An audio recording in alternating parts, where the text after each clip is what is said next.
block string and vapor cannon, that big punch, you can guard cancel roll for a full punish. But we'll have to see if we can even get to maximal pace here.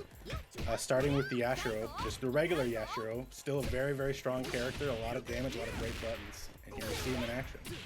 Really good at bleeding characters without strong reversals, but Meitenkun does have that grounded DP, which is very good for answering a lot of Yashiro's pressure. And also a big shout as well to Addis HK for the tier 1 subscription as well. Thank you for the support. Yeah, and you see Meitenkun putting on a lot of pressure here in the corner. This is actually great to see from Meitenkun. Meitenkun normally trying to zone it out, but if you got the corner positioning, you definitely got to abuse it. And Konnec here taking a pretty quick first blood there on Yashiro. Yeah, actually might go back to full health here. Nope, not quite full health, just under, but now has to go up against Luong, who does have a lot of good options to get around that fireball game from Meitenkun. Yeah, we see her start with the stand CD instantly. Such a strong tool from Luong, and leading to a full combo. She was able to get it to hit, but a safe jump right there. Great stuff from Pace, and it's just a complete reversal from that first round. Yeah, I love the neutral hop over the fireball as well. Not to overextend and jump into the DP, but to maintain that pressure and pace. Just going to delete Meitenkun here in the second round. Yeah, it's so scary when you're in the corner positioning like that, because you have to think, all right, they're going to try and stand there and pressure, or are they going to try and hop at me? And Konnec guessing wrong, thinking they were just going to try and pressure with maybe stand CD, and Pace guessing right with the hop. But here we see the Maxima. Oh, I thought it was going to be Beam. If it was Beam, I think it probably would have anti-aired potentially. Yeah, it's really unfortunate there. Threw away one whole bar and wasn't able to get any kind of pressure established. The CD into the run-up EX leg. Going to push all the way into the corner here now. Yeah, it's a scary positioning. Maxima does have some nice armor that he can try and use, especially as an anti-air, to potentially deal with Luong, but this health deficit is a problem. Konnec's going to have to try and land a clean hit. This is the start. Instantly burning 2 bars right there, trying to even it up really close, but Pace was still with the lead. Oh, and that trade there is going to allow Pace to try and escape the corner. The roll through comes out really clean, and what a pickup. Not able to close out the round, though, but that 2B will do it. Yeah, this was sick autocorrect there on the the CD whiff cancel. And here we have Rio in the back. Rio, I think, a pretty decent character. Good damage if you can find the right type of hit. But finding the hit against Luong will be easier said than done. She can play that footsies game really well, but right now, Konnec doing a really good job pushing her back towards the corner and utilizing those fireballs as his own footsies tool. Yeah, Fireball so strong at just occupying space and also getting a meter out of Pace there, fishing for the Shatter Strike, sorry. You're good. Oh, immediate hop in though, right off the bat here with Gato. Pace starting off strong, but that trade gonna allow Konnec to try and fight their way out. Yeah, just trading a lot here. Konnec with a small life deficit, but could potentially try and find some damage here. Oh, nice, getting some extra damage there, just ending a block string into a fireball. Nice whiff punish. Unfortunately, was unable to convert into the quick mode and then drops the combo they get right afterwards. Pressure is still on, and they have the life lead here. Yeah, if Konnec can land a clean hit into maybe a max mode cancel, this might be a pretty close game, if not, you know, completely over. But it's very difficult. Gato is such a tricky character. Got a nice setup off this throw, though. Pace being incredibly patient here. There's the quick mode again, just trying to keep the pressure on. Able to get the confirm this time, closing out game 1 with a palm. Yeah, and Pace going for that same mix-up twice in a row there, just that sort of that EX hop into a low right there. And Konnec really just, I'm not sure if they tried to do something or they just weren't ready for it, but you can do a lot as Rio, potentially. You can uppercut, you can try and low parry, obviously. But it is a scary situation. If you guess wrong, definitely in that situation, you die. So it's one of those things where it's very difficult to make that decision when your tournament life is on the line in some aspects. Especially up against a character like Gato, who can just be really oppressive with their buttons. But now we're back into this point war. Now Pace starting to control the early pace of this matchup, putting Konnec here into the corner. And Konnec getting a little dash punch out of there and actually switching sides here. This is great. The pressure is really solid here. Trying to predict a jump. I really like this pressure here from Konnec. The Meitenkun pressure is unorthodox, and there's a lot of situations where you can get counter hit if you're not careful. Absolutely, but here we go. Pace able to turn it around, and even though they're able to escape the corner, Konnec just keeps the pressure on, overextends a little too hard though, and is going to pay for a lot of health here. Oh, a little bit late on that, but Konnec doesn't get the full punish. Anyone's game right now.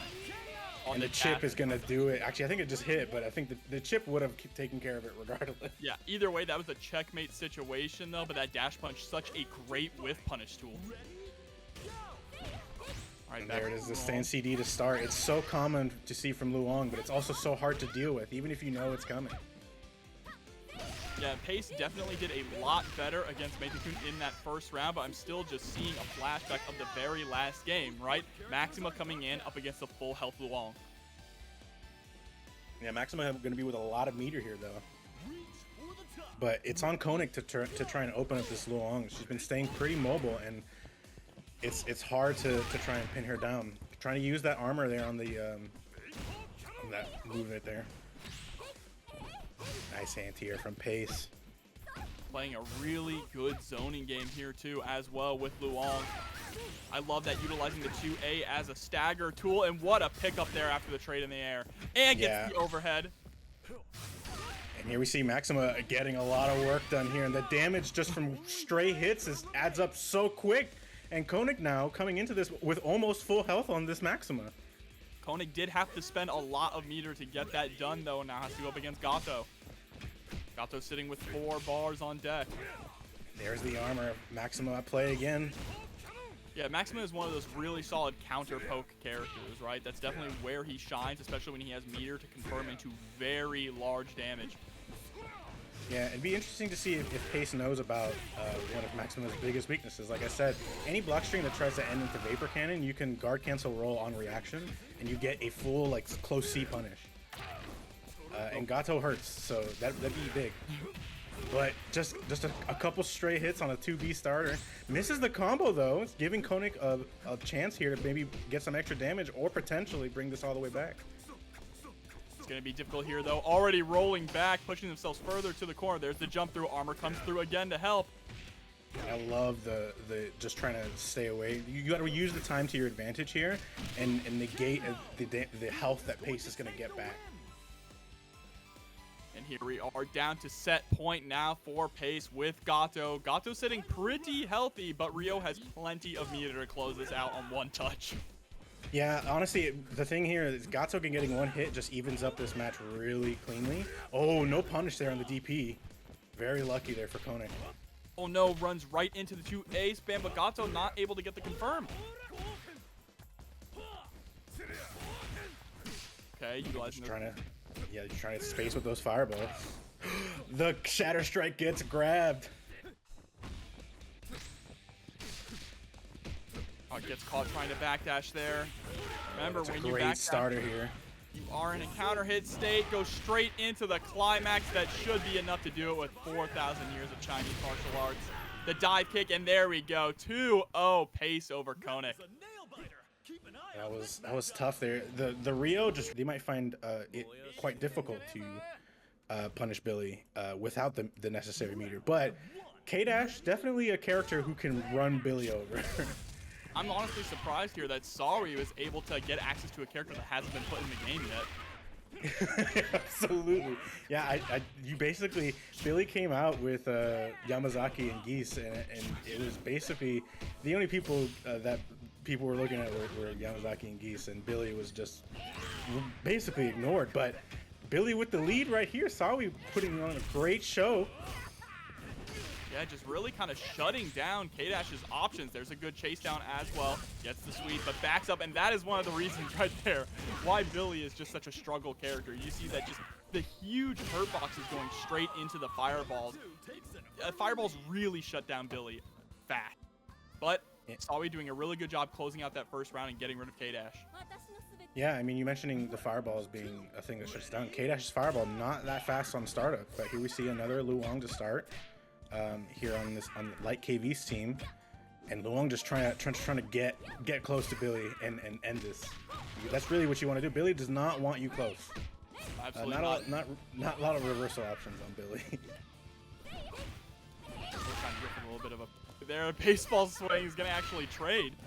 Yeah, that trade definitely good for Sawi. Right now, all this damage that Sawi is getting is free real estate, so to speak. Yeah, had to spend that 1 level bar as well. Wasn't able to get really any damage off of it, unfortunately. No confirm, though, from LightKV, able to knock Sawi back, but they're struggling to be able to actually get in and get confirms here on Sawi right now. Yeah, Sawi playing so elusive and just really annoying, to be honest, which is great. That jump CD from Billy, definitely one of his best normals. And it's coming up big here. But the roll through, and we get a big damage combo here, and then level 1 meter? Yes. Yeah, absolutely. Spend it to close it out, and finally Billy is gone, but not without doing a lot of damage there to LightKV's team. Only 20 seconds left on the clock means that Luong is not going to gain really any health back going into Rio. Yeah, it's definitely not what you want to see. When you expect Billy up front, you definitely want to be running Billy over and making that a dominant showing. And Billy did a lot of work here, but LightKV finding yet another hit on Sawi's Rio.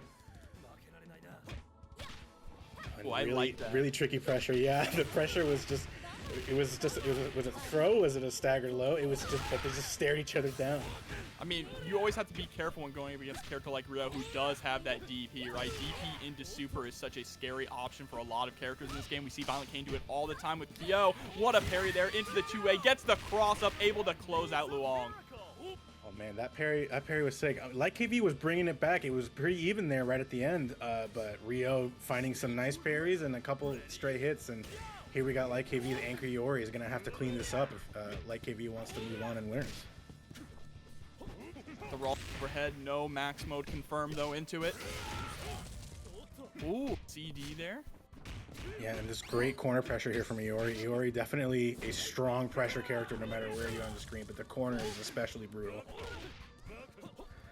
Being put into the corner right now. Sawi with some really interesting offense there. That jumping into the back roll actually works out to bait a button from LightKV. Gonna get a ton of damage here, but drops the second DP follow-up, and that is it for Rio. Yeah, that's a heartbreaker there for Sawi. Sawi found such a nice hit. They're trying to bait the DP. Honestly, both these players respecting the wake-up uppercut a lot, and we haven't seen it really represented that much. But just the threat of it is really shaping their offense pretty considerably. And the threat of Iori here with 5 bars on deck is going to force Sawi to play a little bit more of a patient game there with Luong. Finally gets a clean whiff punish, 1 level 1, able to close out the first game.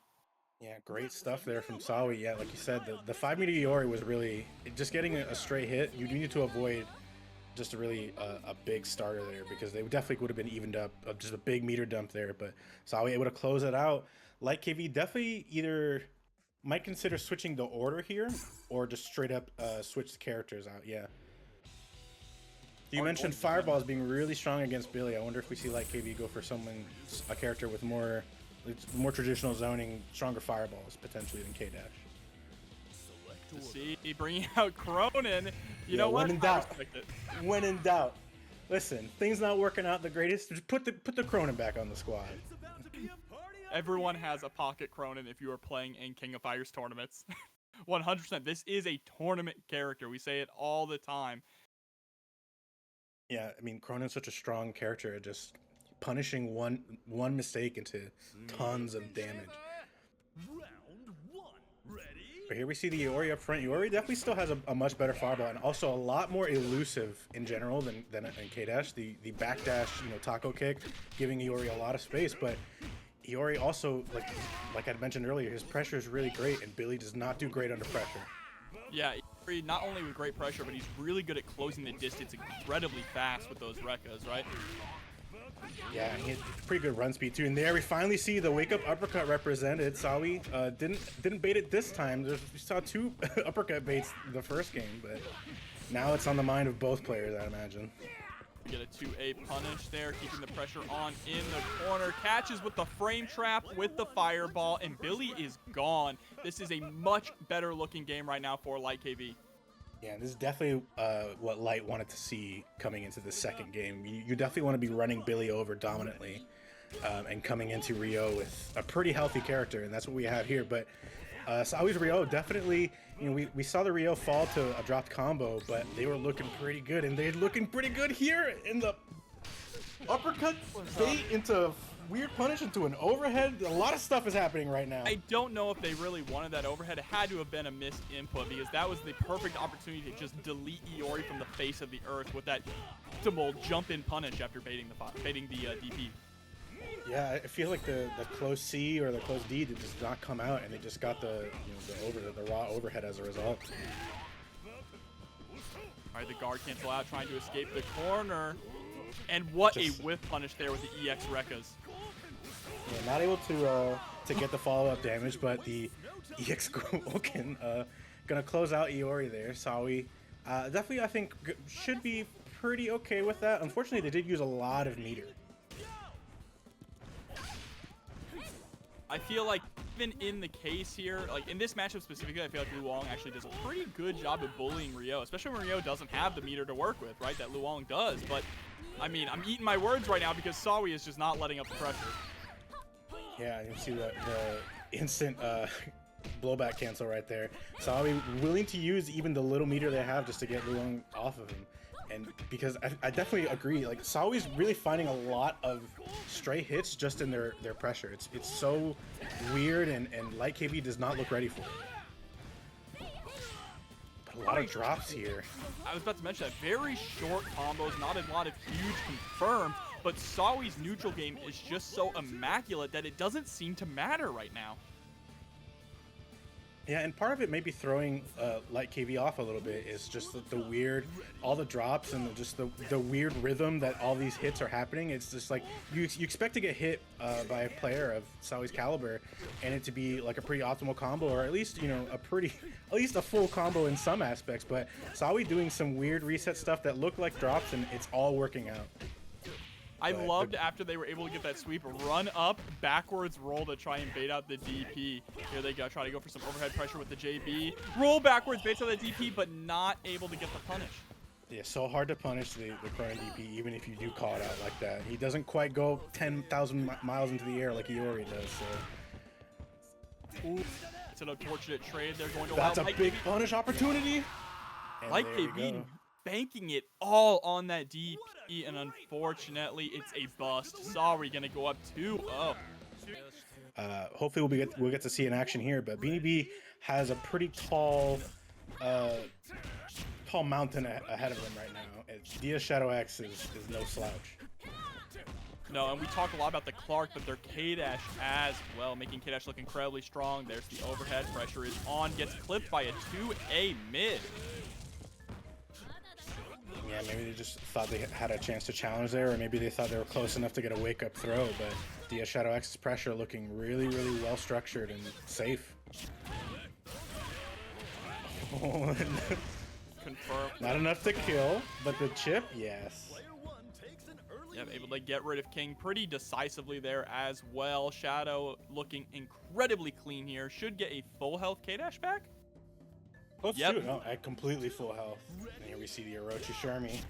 See what Beanibee can do. The jump CD trade. Yeah, one of the biggest complaints about O.Shermie is the recovery on a lot of her specials, right? Of course, she still has those incredibly strong Shermie buttons.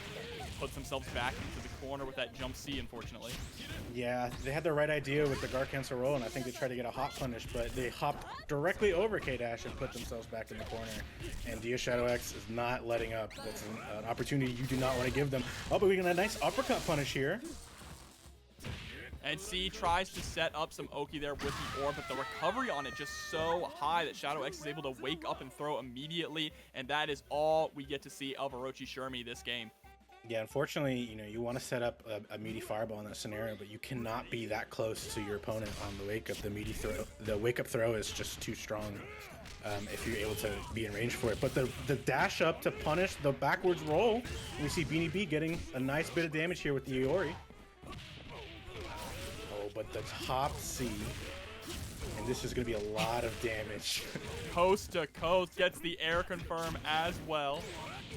And I like it. Oh, just the uppercut? Yeah, keeping that pressure on with the 2A as well is a meaty tool. They're not trying to go for really any kind of a fancy mix-up. They just want to have those plus frames, right? So they can keep the pressure on, go straight through the fireball, and that is an OC with K-Dash for Shadow X. Yeah, you had said it at the start. Dia Shadow X's K-Dash is definitely also one of their strongest characters. I mean, they're definitely good with their whole team. The Clark ends up stealing the show a lot of the time because, man, Clark is just so stylish. But we might not be able to get to see Clark in this game if Beanibee does not figure out something in this game too. No, that's the thing about Shadow X, that where he feels so scary as a player is not only you have to deal with K-Dash and then Iori, Clark is waiting in the shadows for you to show up, or for you to get to him, if you even can. Yeah, the final boss there at the end. Nice stand D anti-air there. Beanibee looking a little bit stronger. Wow, the jump C, it didn't even quite cross up, didn't quite combo, but everything's just working out. All right, nice 2C anti-air as well. Beanibee is doing a good job answering the jump-ins from Shadow X, but they just cannot win the ground war. Yeah, they're getting nice anti-airs and a couple stray hits here and there, but Shadow X's hits are meaning a lot more because they're leading into some pretty good combos here. Able to close out King. Not going to have full health quite this time, but still going to have plenty of health remaining going up against Shun'Ei. So let's see if Beanibee can do something a little bit more here with O.Shermie this time. Immediately eats an uppercut, though. Not quite sure what to do in the anti-air situation there with O.Shermie. I personally don't know the answer. I think that button might look okay, but it's scary when, if you're wrong, it just means you eat so much damage. Here, though. Great challenge in the air from Shadow X, just putting Beanibee into the corner. Cannot find any room to escape, just being smothered. Yeah, just not letting them breathe at all. A nice little pickup here, though. And that's some decent damage there, but is it going to be enough for them to potentially take out just this first character? And it's not looking good still. Shadow X's pressure just looks so good. Beanibee trying to go for that 2B, but unfortunately Shadow blowing it up there with a hop-in, and now we are down to set point for Shadow X. Iori's going to have to reverse OCV this if Beanibee wants another chance at life. We saw some good stuff in the first game for Beanibee's Iori, but you know, being in the corner at the beginning is definitely not where you want to start this. And yeah, there's a lot of frame traps, a lot of tricky situations here that Shadow X is putting Beanibee in, a lot of knowledge checks too. Nice pickup. Should be able to close this out. And just quite. Not quite enough, but maybe just trying to get it to Rekka chip. Actually, I do think Beanibee would have been built up enough meter to be able to pick up with the EX grab OTG, and that might come back to haunt them, giving Shadow X a chance to live. Yeah, and then what's the setup here? No uppercut, but the 2B finally taking out. The double OCV does not happen, but it's still a big road to climb. Now you gotta fight this other Iori. Here, Beanibee just trying to create a little bit of space and zone out. Doesn't want to overextend. Gets hit by a jumping CD. Guard cancel to escape the corner. Yeah, this is a scary situation. I feel like this Beanibee really wants to try and just swing their way out of it, and Shadow X might pick up on that. This actually just might be it right there. Yeah, the EX uppercut enough to do it. The goddess of victory smiles upon the winner. In these, sort of early stages, we'll see as the characters develop a little bit more, especially matchup-wise. But we have Lapis with an O.Chris there in the center, and just a big jump from AR Robert to punish the opening fireball there from Lapis. Standing deep as well to prevent Lapis from escaping the corner, but they toss them out anyway with their command grab. Yeah, I mean, it's okay damage, but I wonder if they'll regret that. Definitely, not right now. They still got the huge life lead, and they're blocking everything great and challenging phenomenally. They are not allowing Lapis to turn around the pressure at all for free. The moment that they feel like it's getting let up just a little bit, they are still hitting buttons. Every trade seems to be in Robert's favor, but finally a clean jumping C there from Lapis is going to allow them to get some pressure going, and they walk right into a wake-up DP. Yeah, they worked so hard to get the nice hit, and they were going for a setup, maybe something tricky, and just the wake-up uppercut says, I don't care about that. But here he is, the menace from many KOF pasts. O.Chris on deck. There's the roll to escape. Did not want to hold that cross under pressure. Going to immediately cancel into the level 1, but drops the confirm afterwards. Robert really letting these wake-up DPs rip. Yeah, I mean, you could probably have reacted to the jump, but at this point, Lapis has to really understand that the wake up DP is something that's been represented quite a lot here from Robert. But Lapis here with some nice corner positioning, and this is not where you want to be with the wake up uppercut. Once again, Robert not scared. Is showing honestly no respect for Lapis's pressure here. Yeah, and it's like it's hard to adapt, but not finally O.Chris getting the closeout here, taking a lot of damage. They're only going to be just barely below half health. And they have to go up against Kula Diamond, one of the best characters in the game in the current patch. Yeah, she's sitting on a lot of meter too, and she hurts. Yeah, and Kula is a character you normally see played on point, right? She doesn't really need meter to function, but she has incredible corner carry, very reminiscent of, like, the first half of the season's Vanessa. Yeah, absolutely. Kula, you know, kind of functioning similarly in that she basically just kind of wants to pressure with, you know, EX speeder and isn't really going to be using supers. But the Shatter Strike anti-air there from Robert, and this is probably going to be enough to kill. Yep. Yeah, it doesn't even need to go into a super, just able to close it out with an EX DP. All to the anchor Gato here to make a comeback, having to get through two characters, Kula and a Krohnen, both two extremely difficult characters to pin down. Pressure on here, walks into a Shatter Strike and a cancel immediately into the level 1 after the palm. Straight into a level 2, not going to be quite enough to kill Kula here though. Oh, never mind. Just kidding, yeah. Seijen would be disappointed. I definitely thought that the scaling from the Shatter Strike was going to leave her with just like a pixel of health left. Yeah, we've seen already in this match, just game 1 between these two players, both of them have used Shatter Strike as anti-airs and really effectively. Lapis here, unfortunately now, no access to Shatter Strike, no access to EX moves. They have so little meter, and they're going up against a 4.5 meter Krohnen. Yeah, 1 DP, and they are going to be nearly dead here. Gets the double stomp, tries to go for the overhead mix. It's a scary situation here for Lapis. They really need to try and find some a nice knockdown situation, but the uppercut, and this is definitely going to be enough to kill. Yeah. For sure. No, if you are even floating around half health and Krohnen has 4 bars, it's over. Yeah, it's just, there's no doubt about it. You're just cooked. And there we go. Robert going to be going up 1-0 over Lapis right now. And they are going to jump straight into a rematch. No order swap, no character swap at all. Lapis feels confident in their team. Yeah, I feel like Lapis's team wasn't really the issue. And it was more that they were just guessing wrong on Robert's wake-ups and pressure in general. Robert was letting the uppercut rip, and it hit quite often. And that's not a character issue. That's, you just got to block that. Unfortunately, the taco does not do quite enough hit stun to really get anything meaningful. There's a hit, and the dash forward from Robert calling out the back dash taco. Just keeping the momentum from last game right now, locking down Iori in the corner. Finally able to try and escape by putting some pressure of their own, but a jumping CD puts them right back where they started there in the corner. Yeah, it's looking tough here for Lapis, but there's some signs of life. Oh, but the 2B anti-air, and this isn't going to be... Oh, just kidding. I'm also wrong. Yeah, didn't even need EX either. Just straight went for the little step punch and closed it out.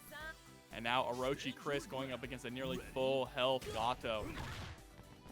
A nice call out on just the instant jump. The uppercut is blocked, and this is going to be some decent damage. Not a lot of meter, but it leads into a nice knockdown situation, and the corner pressure is all coming up Robert right now. Tons of damage on deck here as well. Rolls forward to make sure they can get that frame kill. Tries to chase down and get the command grab, but a wake up DP. Robert does not care about your turn or your pressure at all. Yeah, you got to make sure that's a safe jump if you're jumping at Robert right now, because Robert is going to let it rip. Oh, nice hit confirm on that though. Lapis getting something started here, but it has to reverse OCV with the Gato of their own. And Robert's still a ton of health left on their own Gato. I love the way that Robert is getting a lot of confirms here and putting out a lot of light normals, right? Instead of trying to go for those just constant heavy kicks and standing heavy punches, they're throwing out a lot of A and B to get confirms and pressure on deck. And there we go. Robert with an OGV, a 1 Gato victory, able to take it 2-0 over Lapis. Elisabeth's still very, very good and has still amazing damage output, and you should not sleep on them, especially there in the back. They're going to have a lot of meter. But we got to talk about O.Yashiro versus King first. We're already seeing how Juan is doing a great job moving through the zoning game from King, right? What a big jump, and going to get a ton of damage off of this for very minimal investment. Yeah, doing a nice little frame kill there. Standing seed and push out, but yeah, it's those jump-ins. Juan is already showing how good they are at predicting and getting around King's fireball game. Yeah, throwing a fireball is such a big commitment. You have to be very, very careful. Just a quick hyper hop or just a hop over, especially with someone like O.Yashiro. He's got that big jump D, helps him confirm into some big hits from pretty far away. Nice anti-air Rekka there. And we're seeing some signs of life. Nice CD into the command grab there. Guard cancel out, is able to stage jump to bait out the DP, and Juan is on a roll right now. Yeah, the pressure, and it's just relentless. You think you won't get hit by just a regular hop, but when you're in the corner like that, it's so much harder to remember to block high. All right, this situation, yep, goes straight into the climax. That's what I was hoping for here. Gonna be enough to close out O.Yashiro. And that is something that is 100% worth it for Yum, right? You do not want to allow O.Yashiro to breathe and go into your final character. Yeah, you definitely do not want to let a character, especially when you're that far behind, you don't want to let them live when they've shown that they can just run away and run over a character. But a nice jump D anti-air. Yumcha's Kyo looking really, really solid right now. Alright, ending on the first Rekka. Tries to go for the red kick, but gets kicked right out of the air, and the 2D from O.Chris gonna get rid of Kyo, and now it's up to Elisabeth. And she's gonna come in with close to 3 meters here, which is pretty decent, but O.Chris almost at full health here. And Elisabeth's pressure is, for the most part, straightforward. She has some overheads here and there, but they don't lead to a lot of damage. But the 2B confirmed. It's a nice little pickup, but just got 50%. Oh, tries to go for that run up, that jump over cross up JB. Oh, I love the stagger 2B immediately into the hop, but Juan ready for it. Gets a clean jump and it has tons of meter to work with. Gonna go right into a level 2. And we get the continuation. Oh my god. Yeah, just tons of damage from O.Chris here. Yumcha was looking really, really good at the start of this, and just one mistake, and Luong KOF just really punished it. The EX uppercut right there to anti-air. Able to take game 1 here with a great showing from O.Chris. Yeah, and this is one of the reasons people have been saying O.Chris might be the strongest of Team Awaken Orochi. It's just the damage output that he's able to put out. The ability to continue the combo even after doing like DP into level 2, and then just keep it going. Like, that's pretty invaluable. Scaling has not quite kicked in quite hard enough to make that combo not worth it. And that's similar to characters like Benimaru. There's very few and far between characters who can actually keep the combo going after landing a super, but I think the fact that we have an argument between whether or not O.Chris or O.Yashiro is the stronger character on the team is just a really good sign of the balancing of the team so far. Absolutely. There's always, of each DLC team, there's always been at least one character who's been pretty good. Which is what you want to see. It makes you feel good to spend the money to buy them, The pressure is just on right now. Able to actually catch King out of her 3D. Gonna cancel into the level 1. Pick up the combo and keep it going. Hard knockdown off the DP. Nice tech on the grab there. Yeah, it seems like Yumcha just really does not know how to fight O.Chris at the moment. Yeah, and I think Juan KOF may have scouted that out in the last game because they went to an order select despite winning and put O.Chris up front. You know, we had the Yashiro up front and the O.Chris now. Juan KOF might try and just bulldoze Yumcha, maybe with a matchup they have not played quite enough of. So now with 2 bars on deck, already trying to be a little bit more patient, does not want to overextend. Yeah, Yumcha's Chris and Yumcha's Kyo in the last game looked really, really good. So I'm hoping to see more of the same, but on KOF finding a nice hop starter right there, and the empty jump to B, but no follow-up combo. This should be enough to kill Chris here. Absolutely able to cancel into the level 1. Chris is finally out of here, and with 42 seconds on the clock, Kyo is going to get a nice grip of health back as well. Yeah, so the matchup unfamiliarity maybe not going to be as big a factor here in this game too. Yumcha has a chance to potentially take this to a game 3 if this Kyo can get through this B.Jenet without too much issue, but the backdash into the like flying kicks is rough. This is the first time though that Yumcha has had to go up against B.Jenet here so far in the set. So that's going to be even more unfamiliarity with how Juan plays this character. And right now they're doing a great job locking down Kyo in the corner. And there is yet again that backdash into the flying kick. Oh, nice little command grab starter there. To situate. Oh, she recovers so quickly though. Trying to chase down with the Rekkas, but man, the movement here from Juan is next level. Yumcha unfortunately running straight into a fireball and is down to their final character on set point. Yeah, they have to bet it all on this Elisabeth. Elisabeth has to go through essentially 2 characters here and just letting B.Jenet jump at her. And that's not how you want to start this this matchup right now. Oh, and the B doesn't hit, but tricky stuff. Yeah, the thing for Yumcha though is they definitely probably expected it to hit, so they just were blocking on wake up. Yeah, and then they got clipped low as a result.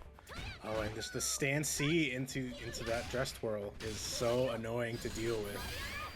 Yes, nice little pick up there. Gonna do a ton of damage, unfortunately, and what a wake-up throw challenge from Juan. And the overhead straight into the stand C yet again, and it's just so annoying to deal with when she's pressuring you like that. To pin down, and the pressure is just so safe. Yeah, and point Gato, Anchor Krohnen is an incredibly strong shell as well, just allowing you to slot any character you want right into the middle. Yeah, Gato, a character who doesn't really have to use that much meter, and builds a lot of meter, to be honest. And so we see the Gato mirror here up front. They're just gonna try and flip out on each other and be tricky, and it's gonna be hard to see us go. But right now, Robert's Gato is running a train. Yeah, and I think the thing is that Robert is doing a really good job of just controlling the pace of the matchup right now. Anytime Kotir tries to turn up the speed of the match, Robert just shuts it down immediately and puts it back to this like slower footsies game. Yeah, and we saw that with Robert versus Lapis as well. Robert willing to let those uppercuts rock to really disrupt the rhythm and pressure. But Kotir actually was able to bring that back somewhat. Got a lot of extra damage that I don't think Robert was really expecting or wanted. And here we come with the Blue Mary versus Gato. Blue Mary, a character I think is actually still very, very good. And the cross-up jump B, this actually should be enough. Oh, just barely not enough. Oh, that just goes kidding. right into level 1 after the second slide. And there we go. Keeping everything optimal. The Blue Mary, one of my favorite characters. Yeah, and Blue Mary with the Tims on, perfect. Here we go, Blue Mary up against Kula Diamond now. Just sticking out that 5B. I like that actually. Just a quick long-range button. That's something that Blue Mary has that's an incredibly powerful tool for her, is very fast and long-reaching light buttons. Yeah, the light button, especially that 2B. The 2B feels like it just reaches so far. One of the great things about Blue Mary, so her anti-airs are not really that strong, but her air-to-airs are fantastic with the jump C. And we get the close C, but the combo was dropped, and this is a big chance for Robert here. Gonna be able to get the DP, hard knockdown, backs up to try and bait out the DP from Blue Mary. Yeah, and punishing the jump CD with just the 2B there, and able to keep that pretty meter efficient. And we're going into Kotir's final character, the Krohnen in the back.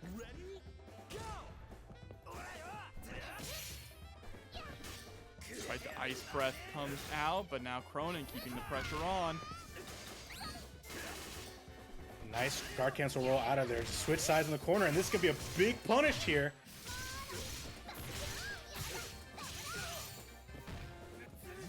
Great damage there from Kula.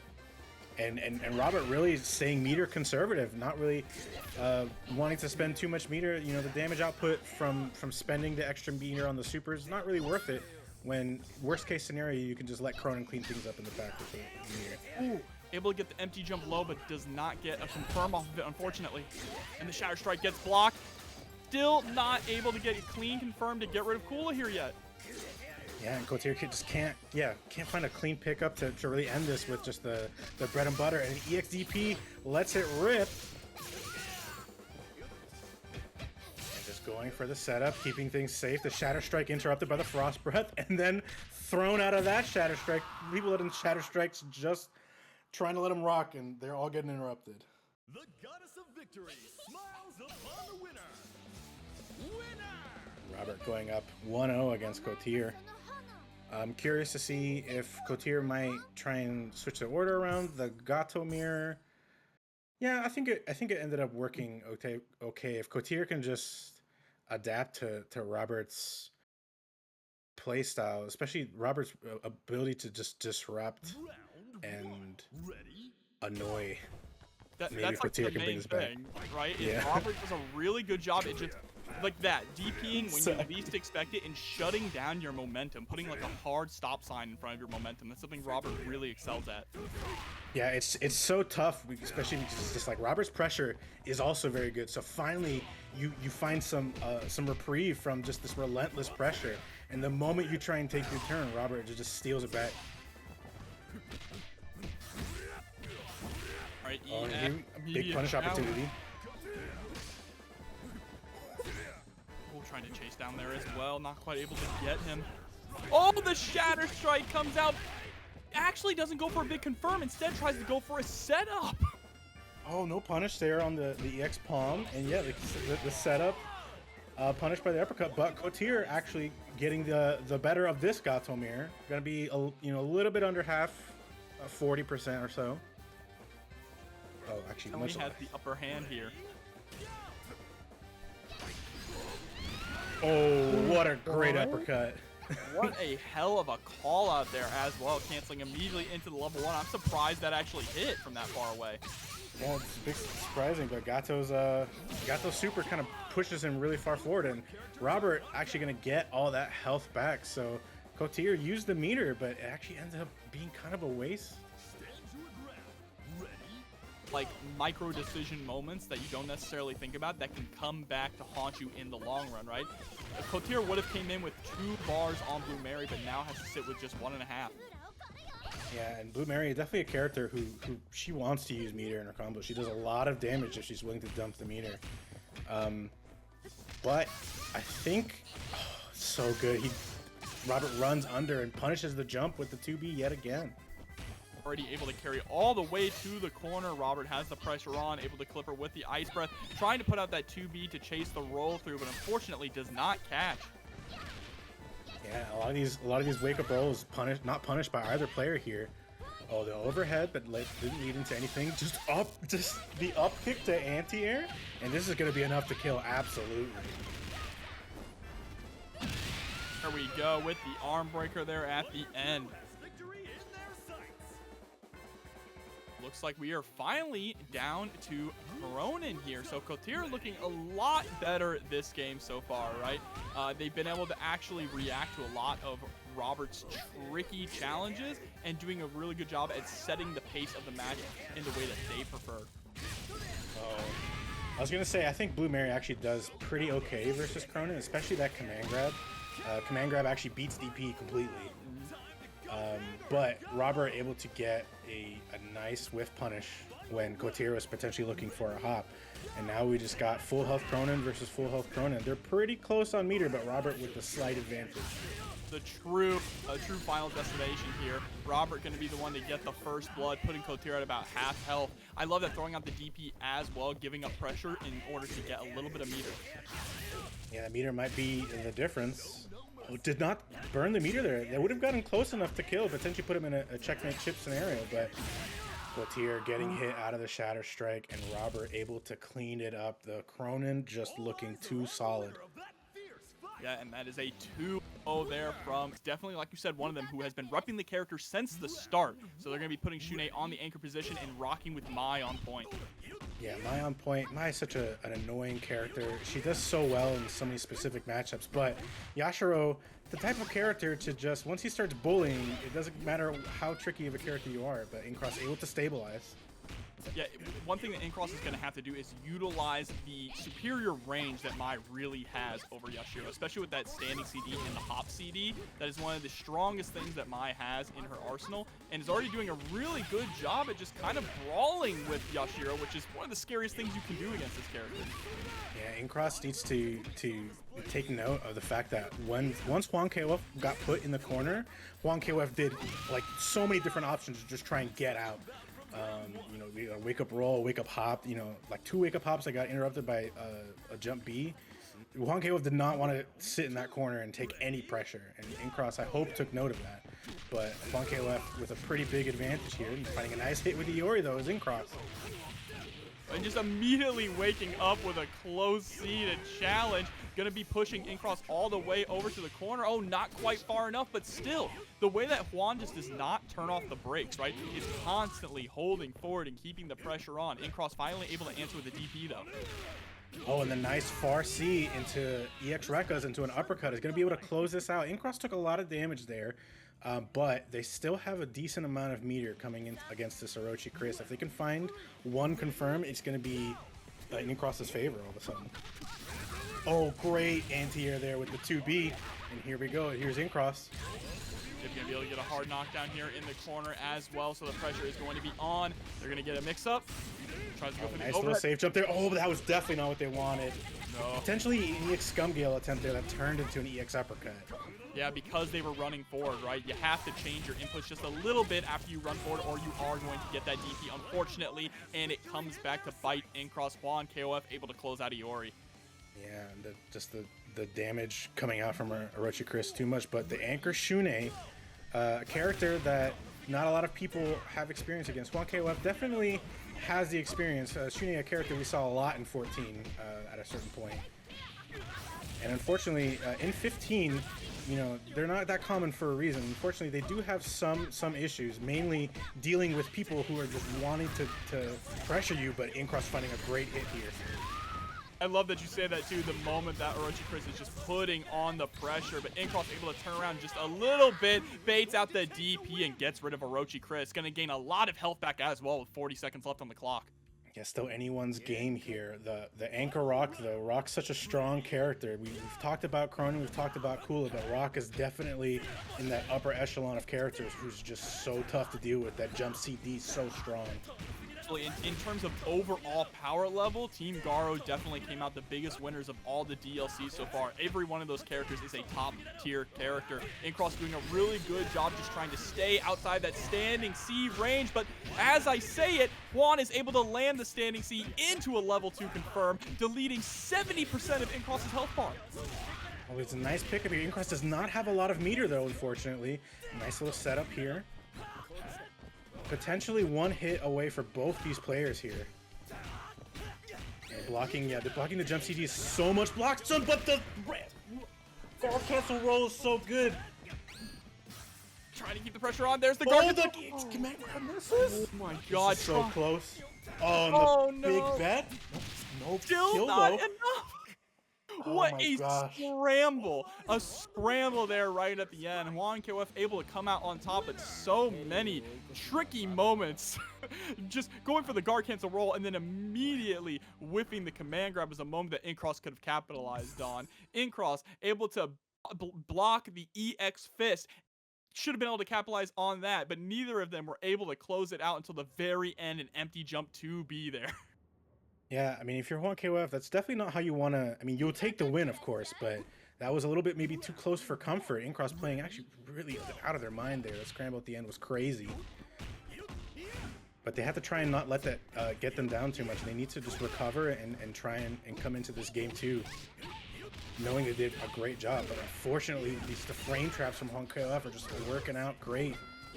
Yeah, one thing I'm noticing there from incross a lot is they're going for low buttons once Juan ends the pressure there as Yashiro, but Juan is consistently resetting their pressure with jump ins. So I want to see incross try and go for some more anti-air challenges. Nice little throw here from incross. Put back into the corner, and see, it's just constantly resetting your pressure with hops and jumps. Juan has been doing it all game so far, and Mai is gone. Yeah, it's so tough to deal with. Once the player has a read that you're not going to challenge their hops, it becomes that much harder. You really need to become a lot braver and be willing to hit jab in that scenario to potentially get the just the anti-air. Take any anti-air you can get because you cannot let them run you over. Yeah, everything's just working out for Juan KOF right now. This Yashiro is just running a train. Staggered pressure as well, throwing out that standing C. Oh, just an EX fireball, just a counter poke. But the wake up armor. I like that little staggered run up to B as well, but a standing D gonna be able to get rid of Iori, and it's all up to Shun'Ei here now for incross to bring this back with a reverse OCV. This is gonna be difficult. Yeah, I mean, incross to Shun'Ei looked really, really strong, but unfortunately Shun'Ei is a character who does, if he's going to try and close out a character, he has to use more meter than a lot of other characters. But unfortunately, he's just not finding the hits. This Yashiro smells blood. Incross is smelling some blood here, going to cancel into the level 1, gets a hard knockdown. Oh no!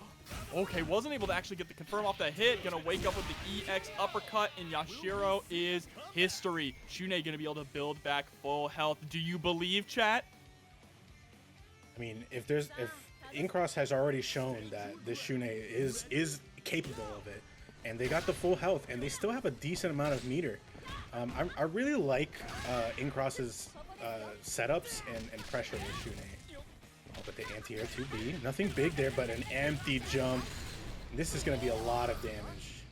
Our bars on deck, going to go into level 2. Should be able to pick up after this. No! Drops the close C. Yeah, it just turns into a setup. The anti-air. Oh, punish opportunity, but this is probably going to be enough. It is, and that was a really unfortunate situation there for incross. You cannot blame them for dropping that. They had the right idea to go for the guard cancel. Yeah, because absolutely. This is to qualify for top 8 winners. These players are here for a reason. And here we go, Shinblade already establishing the DP. They're using the DP to actually cover their whiffed 2D. That's some Leo Guilty Gear stuff. Yeah, I'm gonna whiff this button. You're gonna whiff punish, right? Baited, gotcha, pranked. Oh, but the jump B, ViolentKain finding a nice little hit here. So much damage there. Jump in. I like that, using the movement, the taco, to move backwards, creating a little bit of space. You do not want to be brawling against Kyo. And the difference here is that Iori does have a range advantage, right? And has that fireball. So utilizing that to your advantage, playing a little bit of a zoning game against Kyo is actually not the worst idea. Yeah, it's tough though, because when you're in that deficit scenario, you have to make something happen. ViolentKain really showed that they were willing to just stand out of range of some of Iori's best buttons and just react. And you saw it there, ViolentKain taking care of the Iori pretty handily. We got a kill mirror now with EX uppercut, anti-air from Shinblade. So that's going to be a big punish here from ViolentKain. Shinblade unfortunately overextending there with the Rekkas. Not quite able to catch the roll through though. Yeah, we see a lot of Kyos, especially early on, go for these tricky Rekka mix-ups. But if there's anyone who knows the Rekka mix-ups, it's ViolentKain. Look at the DP in the corner. There's the throw. One more mix is going to do it. But Shinblade waking up with 2A, going straight into the level 2 super. Not quite enough to close it out, but they still have the chance. A 3D, just a rogue 3D. ViolentKain says, Devon, get the tables. Yeah, making a big bet there with the 3D, but it worked out. Shinblade's going to have to make this work with Anchor Krohnen. He's on with the 2B as well. What a hop B over the button there from Krohnen. A ton of damage coming out as well. Yeah, the double super and getting the follow-up there. Annoying setup to deal with. And the jump B just working out. This Kyo is definitely going to OCV Shinblade here in this first game. So ViolentKain looking incredibly strong and showing why they are one of the best Kyo players in the world here, putting on a clinic. Yeah, Shinblade just has to really be careful about, you know, trying to poke against ViolentKain on the ground. There's so many instances where they were just trying to stand at a sweep range and hit him with a low, and ViolentKain answered back every single time with jump B, jump B, jump B, and they all landed. It just looked like ViolentKain was making all the right decisions. Here we go, back in this round start situation. Shinblade is going to opt to create a little bit of space. ViolentKain actually does as well, which is pretty interesting. Yeah, it's not something you normally see from Kyo. Kyo doesn't have a fireball in KOF 15, so normally Kyo is just trying to get in there. Shinblade getting some early damage here though, and get a nice setup. Great stagger pressure. Yeah, trying to bait out that counter hit there with the close C. Backing up to create a little bit of space. This is really good pressure right now from Shinblade. Utilizing the hop back into Taco to try and force ViolentKain to overextend, and they're able to just shut down Kyo immediately there and get full life back with Iori, looking a lot more clean in the second game. Yeah, Shinblade making a lot of big bets with those 2Ds. Iori sweep, you know, historically not the best on block, but Shinblade no fear, and no fear on the double uppercut either. I whiffed the uppercut. I wasn't supposed to do that. I'm gonna just do it again. This is basically just super turbo now. You can't punish it correctly, you're gonna get hit. I love the way that Shinblade is being very patient here. Unfortunately, jumps into a DP, but the DP was too far away to get any kind of a pickup. Wake up with the standing C as well. Yeah, you know, those close normals like that, they're just so fast on startup. And Shinblade really, this Iori is looking so good against ViolentKain here. ViolentKain getting some nice hits here though, and the corner pressure could be spell disaster for Shinblade. This might be enough. Yeah, definitely. We're gonna burn the 2 meters here.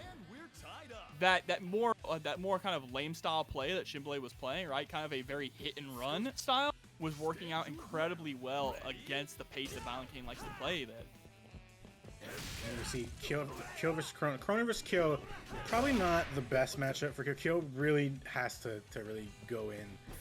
But Shinblade with the life lead here. Unfortunately, ViolentKain finding an early hit, and now the roles have swapped.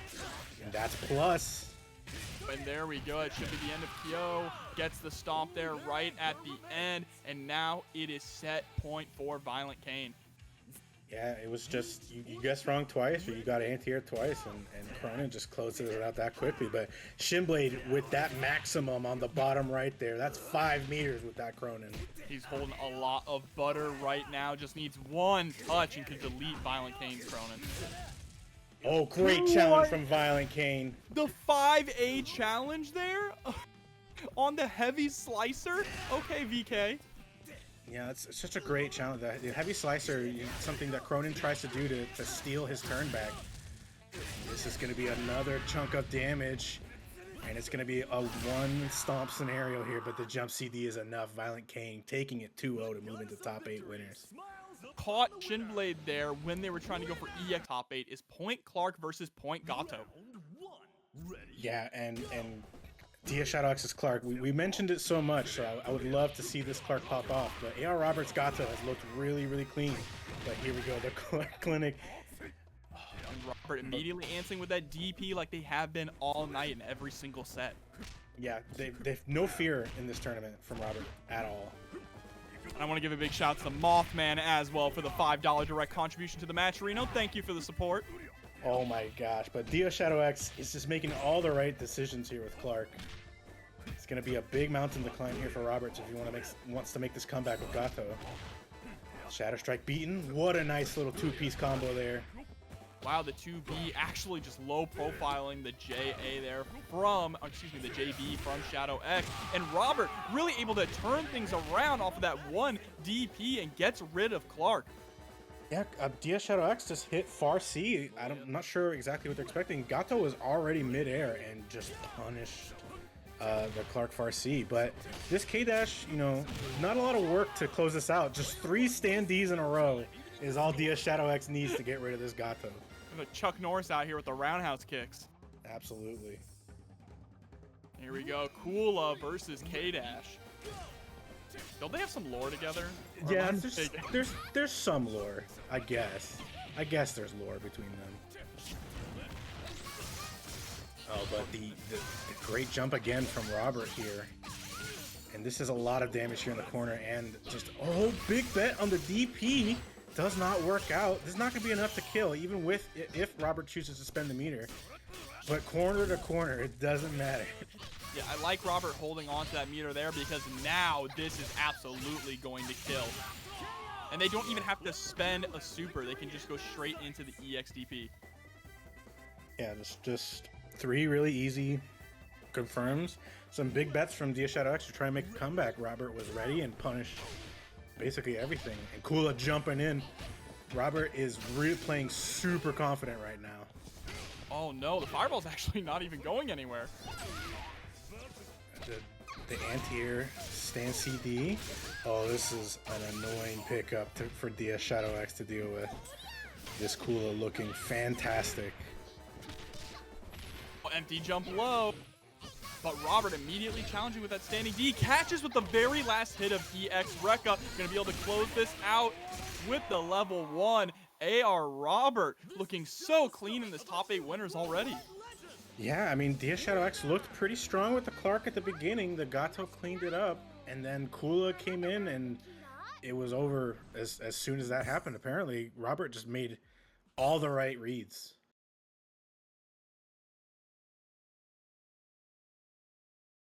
Gonna be able to jump into the second game immediately here. No change whatsoever. So we're just going to get Clark versus Gato again. And I feel like Robert did just a really good job at stopping the momentum from Clark. We talk a lot about how Clark is a very snowball-heavy character. Well, so far, Robert tonight has been doing a good job at stopping people from snowballing and forcing them to brawl it out in the mid-screen. Oh, yeah, shout out for running up with a command grab, though. So tricky. But yeah, as you mentioned, Robert, regardless of the player or character, they're just so good at stopping all momentum that works against them. Like Death Cradle. Yeah, into the... there it is again. Robert just always letting it rip. All right, roll backwards to create a little bit of space, and just a run up Frankensteiner. Excuse me, Argentinian backbreaker. Yeah, and this is a scary position to be in for Robert. Oh, but the anti-air, and this is a corner combo. It's gonna hurt. And a big shout to Iori as well for the 100 bits. Thank you for the support. And this is kind of a repeat of game 1. DS Shadow X looked really strong with Clark for a lot of this round, and then Gato just cleaned it up. Yeah, and it all comes down to Robert just doing a good job at stopping the momentum from gaining, right? Stopping that snowball from building up here. Robert's been doing that all night. It's something we were talking about in their past games, how they're so good at just challenging at really strange positions and throwing you off on your offense. But K-Dash is going to be able to get rid of Gato here with a nice DP mid-screen. And DS Shadow X is going to have to change up something here. This script is playing out exactly like game 1. This Kula, something's got to change in this matchup right here for this to turn differently. Yeah, and last time we saw this matchup, Robert kind of just ran away with it. So Shadow's really going to have to dig deep here, able to get the 2D into the first hit of the fireball. Keeping the pressure on, but the 2B catching the jump over, going to carry Shadow all the way to the corner and allow Robert to put even more pressure on. Yeah, that 2B from Kula just reaches so far, and she's able to confirm still from that far away. But this is a lot of damage coming from K-Dash. Oh, tricky setup. My God, the roll through and immediately answering with the Shatter Strike, knowing that Shadow X was going to try and just put out the 5A Abare. And Robert not shy to let these Shatter Strikes just whiff. Oh, the roll through, but the punish, you can't do that. And that was a guard cancel roll through as well, and got caught in the startup of probably his light normal there. And like you said, this is kind of a repeat of the very first game. Kula on set point now against DS Shadow X's Iori. Yeah, and they just get the corners so quickly. And the snowman Oki.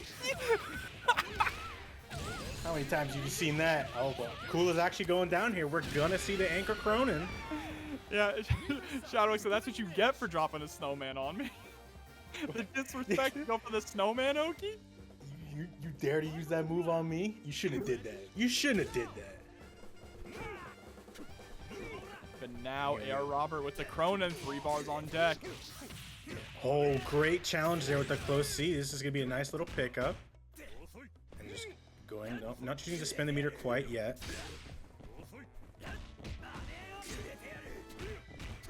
Shadow's got to be careful of this Krohnen. Oh, I love that roll backwards after the guard cancel too, just to create that space. Oh, great little run up. Still not using the meter. Oh, going for an EX Scum Gale. Oh, what a call out! The patience from Shadow X to know that when one DP whips, another's going to come out. But unfortunately, a bad punish there. They definitely would have been able to close out the entire round. But the run-up throw will do it, and we are now 1-1.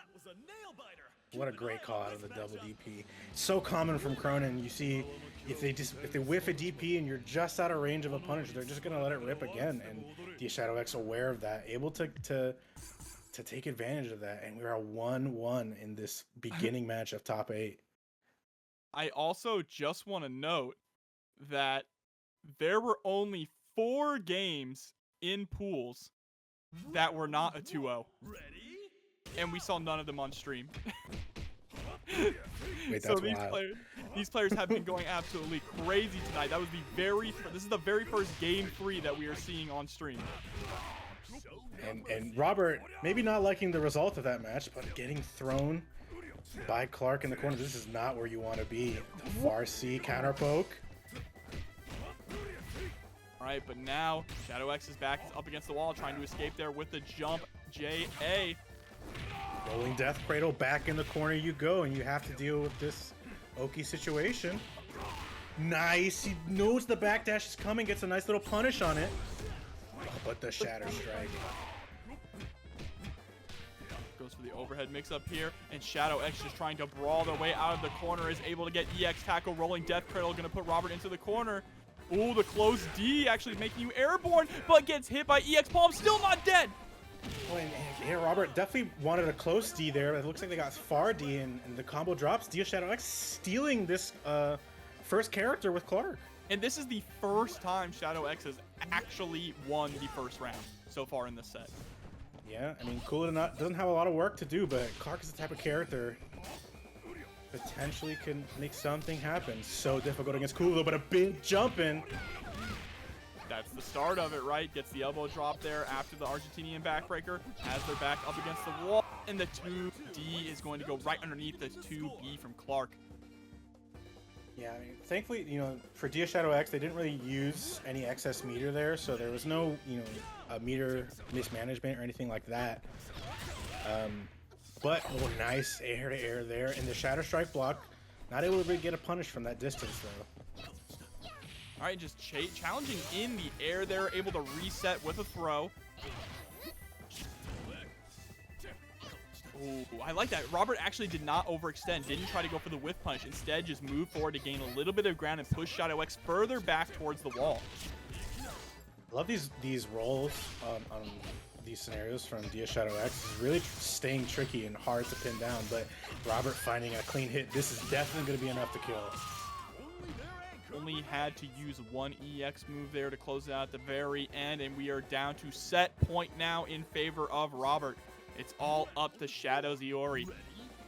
That's 4 meters sitting there with Iori. That's a lot of damage on the table. The jump C and the taco. Here's a nice starter. Gonna carry all the way to the corner.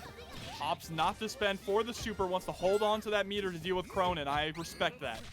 Yeah, Krohnen might be the one character where you might want to save the meter for Krohnen instead. But this is a bad start. Dia Shadow X wants to get a hit quick, and unfortunately, he wakes up with something that is not invincible. The 2B clips it.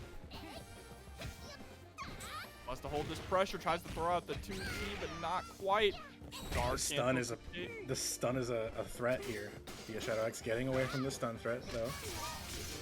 Oh no, the EX Tatsu not going to be enough to kill, but this is going to put Shadow in a precarious situation. Never mind, what do I know? I didn't think they were going to be able to close that without the EX DP, but Robert, 2-1 over Shadow X. That's fine. No, we don't have ShunEi on there, so. Yeah, exactly. Or Iori. Iori's the real one. Yeah, slap. she loves to slap. O.Chris rock. Sorry. Well, right now, O.Yashiro putting in work on ViolentKain. Kyo is already in the corner. There's that 2D coming out. ViolentKain able to finally fight their way out with a well-placed 3D. Yeah, nice whiff punish there. And we're going to get a nice little setup here. Oh, but the armor on the wake-up, you got to respect it. But that's not safe. And ViolentKain appropriately punishes with the throw and finding another 2A starter. Tries to go for the throw, but a great tech there from Juan, immediately putting on the pressure with that jump in CD. Yeah, we saw KOF's Yashiro do a lot of work, especially with frame traps, but ViolentKain not biting and closing it out pretty early here with this Kyo standee.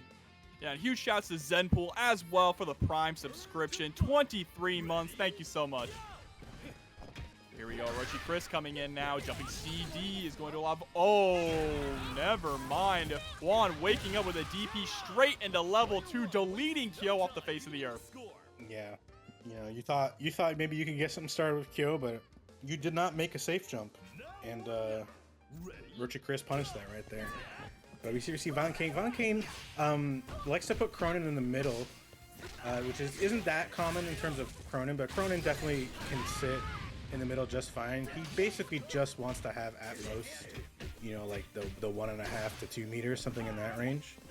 Yeah, absolutely. And ViolentKain really likes that EX command grab with Rock, so having as much meter as possible is a really good reason to put Rock on anchor.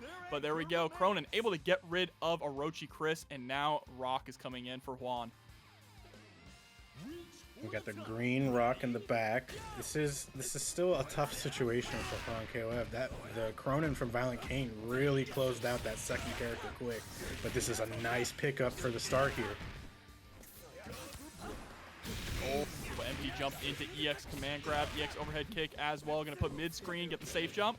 Ooh, tries to go for the empty low this time. Yeah, ViolentKain just rolling out of it, says I want none of that mix up. And Juan KOF looking kind of nice here. Oh, but you cannot be jumping at Krohnen like that. You're going to lose half your health for that mistake. You try to wake up with 2C. Goes for the raw overhead as well. Frame kill with the 5A. Yeah, ViolentKain trying to get greedy with another stomp overhead there. Nice punish there from Juan KOF. Oh, not quite close enough to get the elbow follow-up on the counter hit jump CD. Well, you are in chip range, though, but the jumping A, air-to-air, is going to close that out, bringing in ViolentKain's Rock. We have an anchor mirror match. Yeah, this is a tough situation for Juan KOF. Not really any mistakes they can make. Oh, and that's the first mistake. You jumped that Rock. And ViolentKain taking that first game there just with the classic. You try to jump over Red Puka, you shouldn't have did that. That is something that really just slips my mind all the time too. Like, I've seen it happen so many times, but even the players, like Luong was like, okay, I see Fireball, I'm just gonna jump over it. Okay, I'm dead. Let's go into the next game. Yeah, Juan KOF going for a character switch here. It's possible they maybe don't like the O.Chris. I can see that to see. Going for the comfort pick, right? And that's what it's going to be. They're gonna bring in Yashiro, Krohnen, Rock. And I like actually Juan KOF putting Krohnen in the middle to try and fight Krohnen with Krohnen, because honestly, who fights Krohnen better than Krohnen? Like, Clark. It's what Clark does. Yeah, you know, you're right. Clark do be fighting Krohnen pretty well. But I think like the Krohnen mirror is not really like too bad. No, because Krohnen is good at dealing with his own stuff. Absolutely. Both these players swinging right now. Oh, trying to do an up kick. I think ViolentKain was searching for something. And this is a big starter here from Juan KOF. Tries to go for the immediate overhead there. Nice rollback as well. Trade with the jumping CD to both of them. But ViolentKain finally able to score a nice confirm. Goes for the low up. Yeah, ViolentKain's so good with those 3D starters and whiff punishes and just poking it out. But Juan KOF able to close out this first character here. Yeah, did you see how long that hit stun was too? Push him in the router. Yashiro's a strong boy. Those shockwaves definitely reach the router. Right, I like the patience here from Juan as well, trying not to overextend against Krohnen. That's something incredibly important because the moment that you get a little too predictable in your neutral is the moment that Krohnen just starts letting those DPs rip. Yeah, it's just so hard to deal with Krohnen, but Juan KOF playing this really, really strongly until there cannot jump at this character. ViolentKain actually trying to bait out the DP as well from Yashiro, but Juan not going to bite. So hard, so hard to deal with the TP from Krohnen, and ViolentKain gonna get most of this health back. And this is the mirror match we were talking about before. It's going to be Krohnen versus Krohnen now. And we mentioned that Krohnen is pretty decent at dealing with his own stuff, right? He's got some really good long-reaching buttons that if he does get hit by the DP, he's not necessarily going to be able to get comboed afterwards. And he's got good options to actually challenge like heavy slicer and things like that. Yeah, and honestly, the best thing about the Krohnen mirror is that if you're the Krohnen that gets the hit, you get to do all the damage. And getting rid of Krohnen quick is the goal. Great anti-air here from ViolentKain.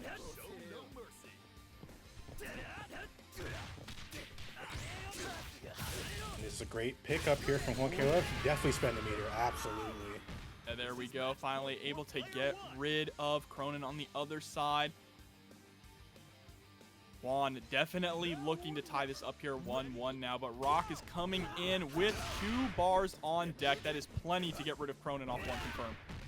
Yeah, and just like an anti-air jump CD or anything like that would be big for ViolentKain, but nice little pickup here from Juan KOF.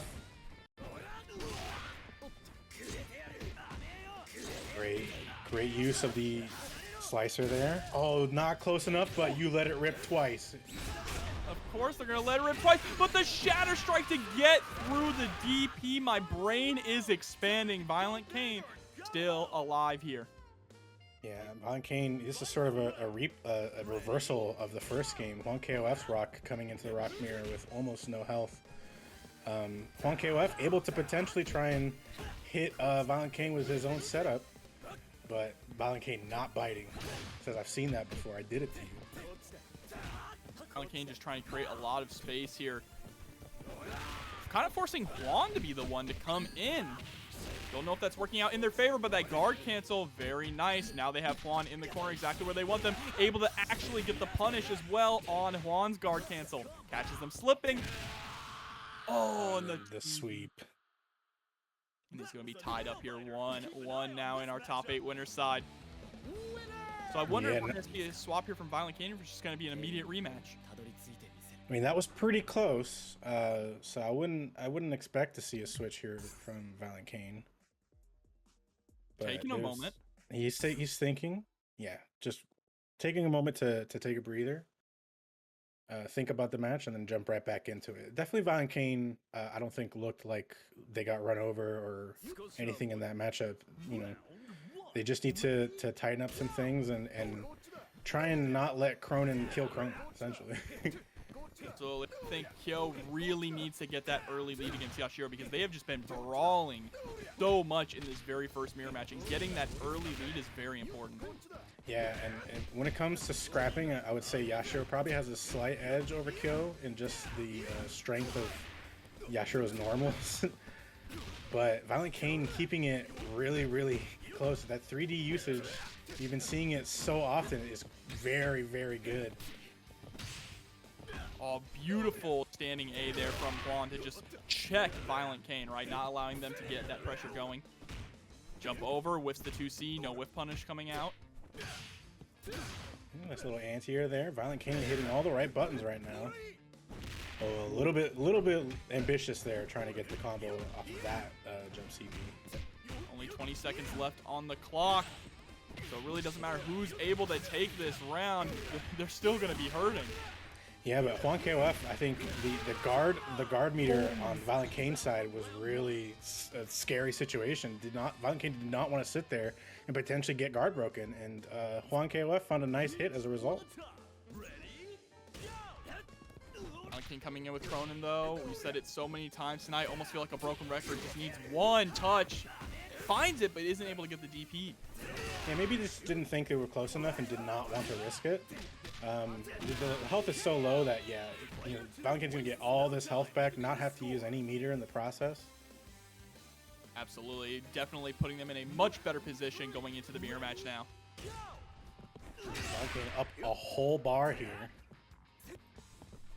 which could mean the difference here between these two players.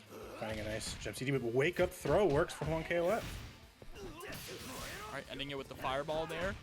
That's a really tricky thing to do, especially when your opponent is sitting on 4 bars. You cannot lean into that too much. Pulls out the gun. Oh my god, deletes so much of your health bar. Gets a double stomp as well. Baits out the DP. Juan just running a train right now over ViolentKain's characters. Yeah, and Juan KOF, could have used level 1 into level 2, potentially make that even closer, but they kept it pretty meter efficient, and now they're in a situation here where this Krohnen is super healthy and meter, and sitting on a lot of meter up against this ankle rock. ViolentKain able to challenge there with a 2A and get about 50% health off of that as well. Very impressive, but is now back on the defensive here. The EX command grab. This is probably going to be enough if they spend the meter. Yeah, level 2. Love that option as well. You are going to be going down to only about 1 bar, but you have full health going into the mirror match here. Final game, final round against these two. Of course, Juan with a massive meter lead over ViolentKain. Yeah, the nice thing here for ViolentKain, though, Rock honestly is a character who doesn't need the meter to really run you over. But that was a great counter for Juan KOF on the jump in. But this is going to be a punish here from ViolentKain. To the level 1, Raging Storm. Immediate run up low. Is able to land if it doesn't have the meter to work with. EX command grab. Still not quite enough. Didn't have the meter for the EX overhead kick. Yeah, the EX overhead kick definitely would have killed Juan KOF, potentially with a chance here to steal this. Oh, but that's not gonna do it. Betting it all on the DP into Raging Storm and ViolentKain's rock, and then just a regular ShunEi on Rosa as well. Rosa loving the grappler character. ShunEi, regular ShunEi is a great grappler. Lapis is Iori drawn first blood here. Yeah, really happy to see that Rosa is bringing out the O.Yashiro right now. Lapis putting in a ton of work. Rosa able to find a way out to mid-screen, but didn't escape unharmed. Yeah, but this Iori is making this O.Yashiro not really look like a threat at all, and this is probably gonna be enough. Oh no, not quite. The scaling on the command grab too much. But yeah, too much to potentially try and come back from, and Lapis really dominant first character there. And that is one of the downsides of O.Yashiro, is just that he doesn't have that reversal, that really strong reversal that Yashiro has, right? And you can just get run over like we saw, but now it's time to bring in ShunEi. Yeah, and Rosa's team in general doesn't have, well, except for Krohnen, doesn't really have strong reversal options. Obviously, if you're close to ShunEi, she can scoop you, but someone like Lapis is aware of that. You're not going to wake up directly next to a grappler, and Lapis finding so many good hits here. Yeah, that was a really unfortunate whiffed 6K from Rosa, allowing Lapis to just immediately punish and put ShunEi into the corner. Oh no, and well, that's the end that we're going to see of ShunEi for this first match here. Yeah, Lapis just is looking immaculate right now, and Rosa is sitting with just Krohnen, and Lapis almost with their full health Iori.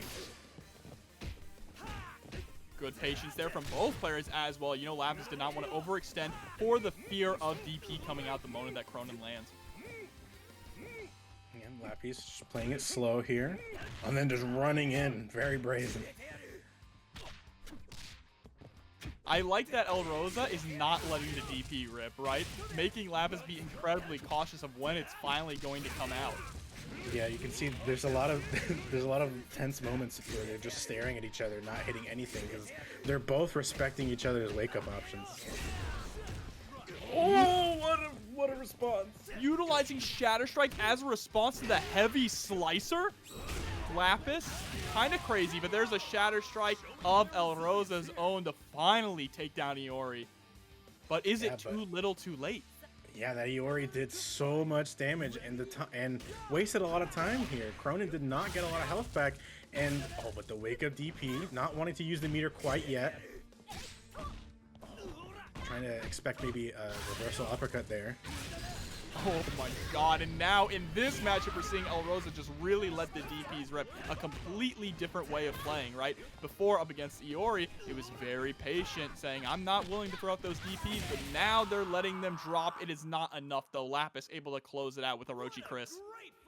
And that just looked dominant from Lapis there. Rosa potentially needing to either think about their character choices or just take a moment to go to character select, maybe just take a breather, because Lapis just looked like they had every right read, and yeah, member selection instantly.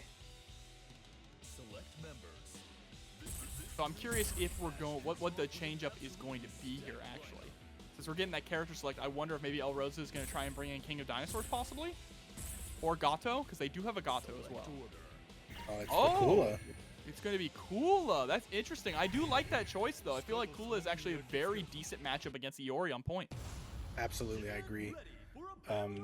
This seems definitely like Lapis Iori did a lot of work, and we're trying to shut that down right here, right now.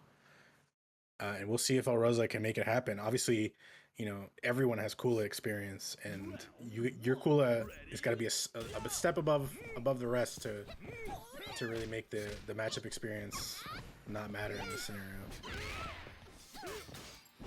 But still just putting the pressure on, able to catch El Rosa trying to jump out with that CD. Great anti-air as well. Lapis just feels like so overbearing whenever they put you in the corner. Yeah, they're picking such good distances to jump in from, and they're super like tricky to anti-air, and they leave Iori in such a nice spot that it just you're scared of the run up low, and then he does like a delay far fierce, and Lapis looking great, but El Rosa getting the side switch did not get the combo. So the run up throw here. Ice Breath just trying to really chip out Lapis. Oh, tries to go for the empty low, but Lapis answering with a button of their own. You know, the great challenge there from Lapis that potentially could have spelled disaster for them. The roll backwards. Yeah, Rosa looking a lot better. Letting a DP just let it rock. I think maybe they expected something else other than a fireball.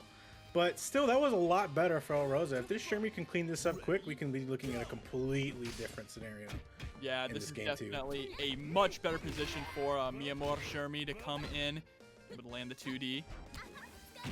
Yeah, and the tricky command grab from far away. You think maybe she's running in, but no, she's coming to scoop you. And that's one of the really strong things just about ShunEi in general, is those forward advancing command grabs. But now ShunEi up against O.Chris. Great challenges here from El Rosa. Needs to be very careful though, because Lapis is sitting on 4 bars, which means we're going to be able to get that level 2 pickup. Yeah, especially a wake-up uppercut is particularly scary. Or a run-up uppercut. No. I think too far to get the combo, but just a nice starter, getting like the 5A into close C. Oh, you might be dead here. Actually, no, didn't go for the level 2, went for the level 1 instead, but gets the throw anyway, and now El Rosa has their final life to live here. Yeah, this is loser's bracket, so El Rosa's fighting for their tournament life right now. If they want to stay in this tournament, they need to win this game and the next one. And Lapis did a really good job of utilizing the perfect amount of meter to make sure that they can come into this next round with 2.5 bars on deck. The DP gets baited out, and El Rosa still in this. Full health going up against Gato, but the difference here is that Gato is nearly at 4 bars. 3 to be more specific. I mean, Gato doesn't need to use meter to really to run you over, but him having meter all of a sudden gives him these really high damage routes. But El Rosa drawing first blood, and just going back and forth here. Big drop on the combo. The chance that El Rosa needs to capitalize on. Oh, and the Shadow Strike comes out. Bends it, the level 1. Just needs one more mix to tie this up. Overhead, double stomp isn't quite enough. Lapis trying to survive here. The chip is a potential threat. Oh, punished it, but did not have... We're just not quite close enough, and El Rosa recognized it, just mashes on the sweep, and it was able to punish. And that is going to be tying this up 1-1 here in top 8 loser side. So we went from, in pools, it all being 2-0 sweeps. Every single match on stream was a 2-0 sweep. And now so far in top 8, every single match has gone to final game. I was about to mention that right now. It's just completely different from pools. Top 8 is just a different beast.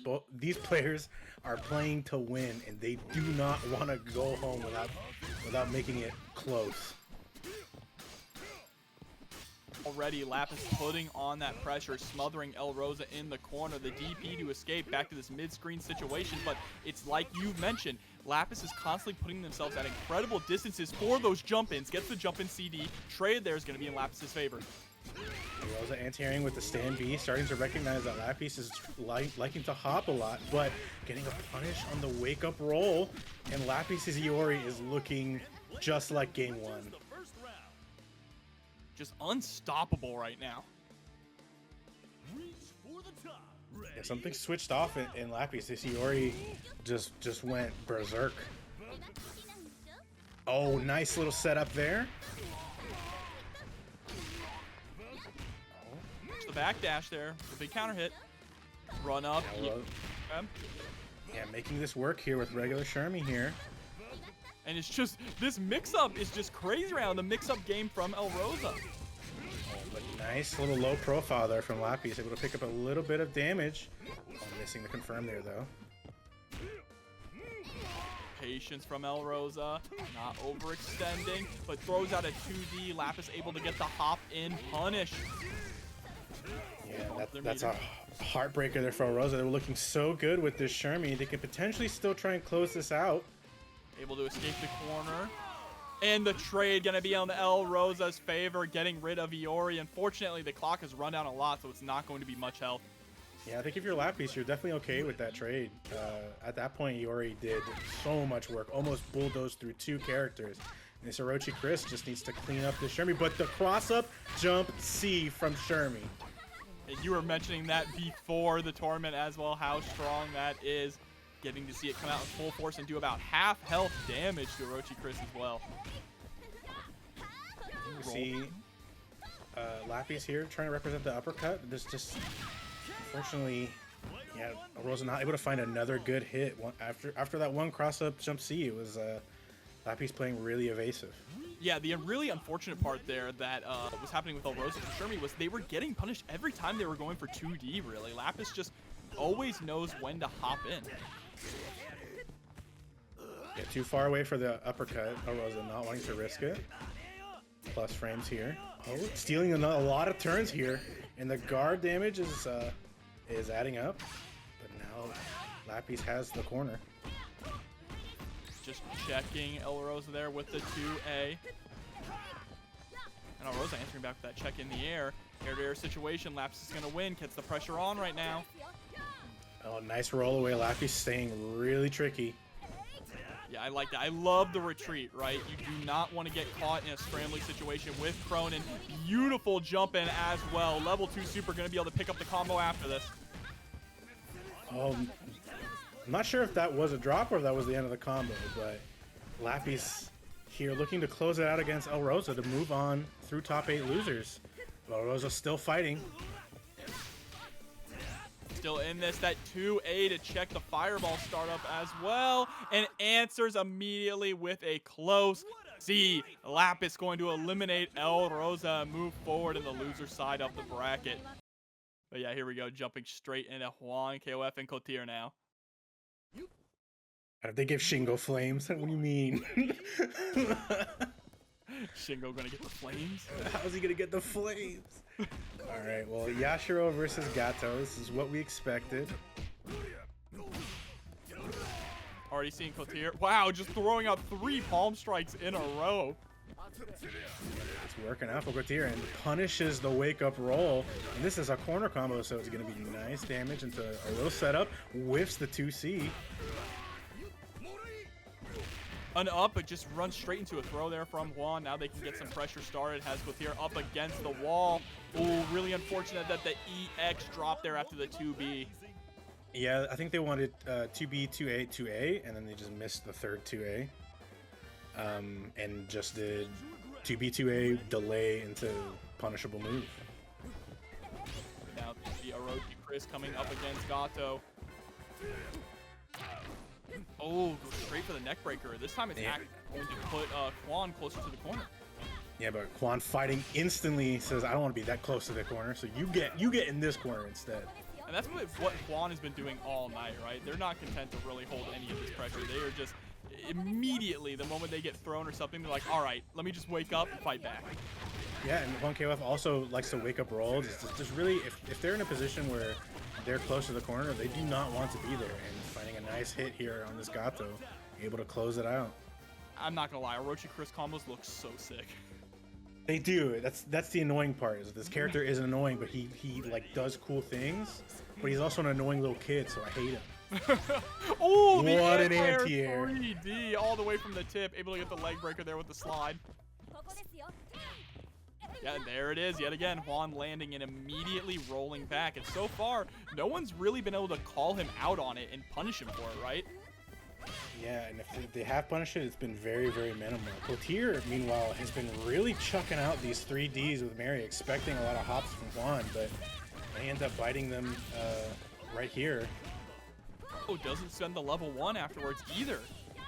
This is a scary situation. Kotir can definitely, we saw a Mary with this much health, you bulldoze a character, but Juan KOF says, I don't care. Be putting Kotir down now to their anchor. It's up to Krohnen. Yeah, he's got a lot of meter to do it. Nice anti-air fireball here. Yeah, 2 of them hit. And O.Chris, even though, you know, he's awakened, he's possessed by Orochi, my man is still moonwalking backwards. Absolutely. There's the DP into the level 2, gonna be a ton of damage here. And Juan KOF here with a nice life situation here. Oh, the run-up uppercut. Yeah, and there goes Chris. One thing to know about how Chris was throwing out those fireballs, those are 3 separate hitboxes, right? It's not all just one fireball, so you can actually make all 3 of them hit depending on the spacing. Yeah, it does decent damage too. Oh, nice little punish, but I guess didn't believe in whatever follow-up they could potentially get there. But the anti-air shatter strike. It's not to spend any more meter on it. Interesting. Maybe they didn't want the scaling. Yeah, maybe. I can sort of respect that, but Rock is a character that just does so much damage with the cross-up jump D, and this is probably going to be enough. Absolutely should be. Not quite. Wow. Just barely not enough, giving Juan KOF a chance here. But backing up, getting still hit by the elbow. Oh, and just no. letting the 2A mash come out. Smart stuff there from Kotir, able to go up 1-0 right now. Yeah, Juan KOF, unfortunately, those rolls ended up actually being the thing that decided this first game. Here we go. I wonder if we're going to see an order selection or member selection, or are we just going to jump straight into it? All right, immediate rematch. Yeah, definitely a very, very close game. Juan KOF, you know, was maybe one decision away from potentially taking that game, but Kotir stayed solid, was able to close it out. Round 1. Ready? Go! And no punish on the hop there. Oh, but the jumping D gonna push Kotir here into the corner, and Juan has such great pressure here in the corner too. The use of those light buttons to just get those plus frames and get those frame traps. You're seeing a lot of, wow, there's the guard crush. Not too much of a capitalization on it though. Yeah, it didn't really have a lot of meter to make it hurt, but they were able to get a little bit of damage. But and Gato just hurt so much, even with weird stray hits, that this is an even game, and now actually Gato has the lead. With 2C is going to get hit by the 2D, and there we go. Kotir able to close out the first round. Yeah, Juan KOF looks so strong at the beginning there, but it just, you know, just a couple decisions from Kotir, and all of a sudden this Gato is looking really healthy. But the O.Chris is coming out now. There's the roll through, but rolls forward this time, and Kotir was ready for it, able to get that punish. What a roll backwards punishes their own roll with a throw. Yeah, Kotir definitely smelling blood here and starting to call out Juan KOF's wake-up roll habit. Anti-air Shatter Strike, close to being able to get that combo. That was a tough confirm. A whiffed jumping CD, though, is going to allow Juan to get massive damage on it here. Maybe even possibly close it out. There we go. Character does so much damage. Able to just do a level 2 super and then follow it up, help get some of that meter back that they just spent.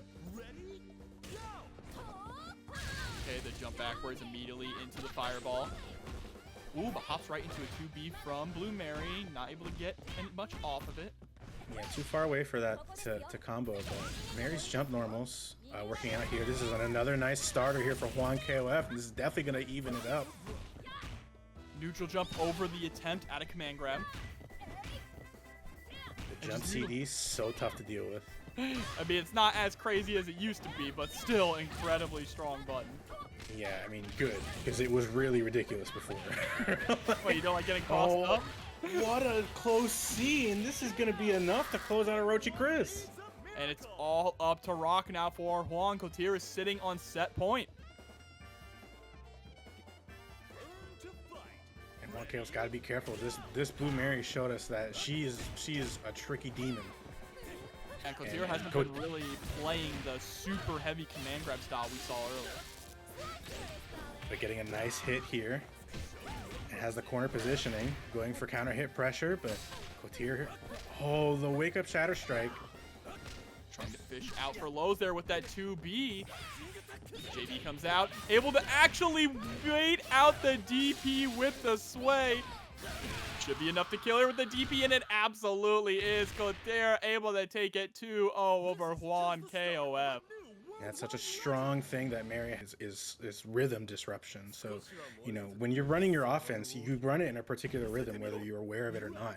And Robert is so good, like you said, at challenging at weird moments where all of a sudden that can throw you off, and that changes the entire scope of the match and the direction of the entire thing. Now, you see Robert already trying to challenge there, even in the middle of ViolentKain's Rekkas. Yeah, keeping stuff safe there. Gato still very safe on those lunge punches. And this is going to be a nice little pickup here. Wake up throw, though, coming out from VK, and just going for another run-up throw. This time tries to go for the run-up low. Yeah, I think another throw potentially would have worked, but ViolentKain able to even up this this first character matchup. Well, the 2C coming out whiffing immediately. ViolentKain goes for the roll backwards to avoid getting whiff punished. Yeah, and the anti-air 2B. Oh, nice challenge here from ViolentKain. ViolentKain doing a great job of playing very, very patient. They're not overcommitting too much, and they're really keeping their pressure unique. But Robert able to close it out with Gato with just a little bit of health left. But now Krohnen comes in with nearly 3 bars on deck here. Very scary situation for Robert's Gato, especially with how jump happy he can be. Absolutely. ViolentKain's Krohnen has been looking great, but there's the uppercut. Nice challenge there on the slicer, but the wake-up uppercut ViolentKain has been watching. Krohnen feels like a horror movie villain, honestly. He does. Whenever I play against Krohnen, it's like, if he's running at me, I'm like, this is terrifying. He's got so much meter. He might just do like he might try and be just barely minus and then uppercut in my face. I'm definitely gonna hit by that. Oh, but here we go. Robert with a very nice neutral jump there to punish the 6A attempt from VK. Great damage here in the corner as well. Keeping the pressure very, very safe. DP safe too. Patient. Yeah, they're just staring each other down. No one wants to commit to anything but just the raw spin kick. Right into the level 2. They definitely wanted to make sure they closed that out. Did not want to deal with Krohnen at all. Yeah, it's definitely a character you want to take out if you can. But ViolentKain's Rock, you know, we've talked a lot about how good ViolentKain's Kyo is, but this Rock is honestly right up there with their best characters. Robert looking so good. The pressure with Kula is just looking so tough to deal with. Kane's sitting on a lot of cash right now, ready to check it out, but needs to find the right hit to do it. And right now, that's proving to be very difficult with the way that Robert is just weaving in and out of offense and defense. But there we go, the EX overhead kick, or EX parry, excuse me. Yeah, but unfortunately, they tried to get the DP break into combo, but they just missed getting the right positioning for it. So the DP just missed the break window. Oh, no punish. But this is going to be enough. Oh no, they don't want to spend an extra meter. All right, they're able to close out with the fireball there, and that's going to pay off for them, right? They're going to get a lot of health back, and they were able to save that extra bar to go up against Krohnen. Yeah, this is going to be really, really crucial for ViolentKain to not get hit from this uppercut. But Robert taking advantage, and Robert feels like he doesn't have enough meter to quite close it out, so he's just going to get the corner positioning and put himself in this situation. Exactly. And Robert taking the first game. The Krohnen just looked so strong. Krohnen is just like probably the best character in the game right now. Honestly, just I don't think that's really, you know, a hot take or anything. This character is on basically every single top tier team that you see, even here in TNS. You know, Robert and ViolentKain both repping the character. He just does so much damage for, you know, not a whole lot of execution. It's just the DP, just DP loops, and then half your health is gone.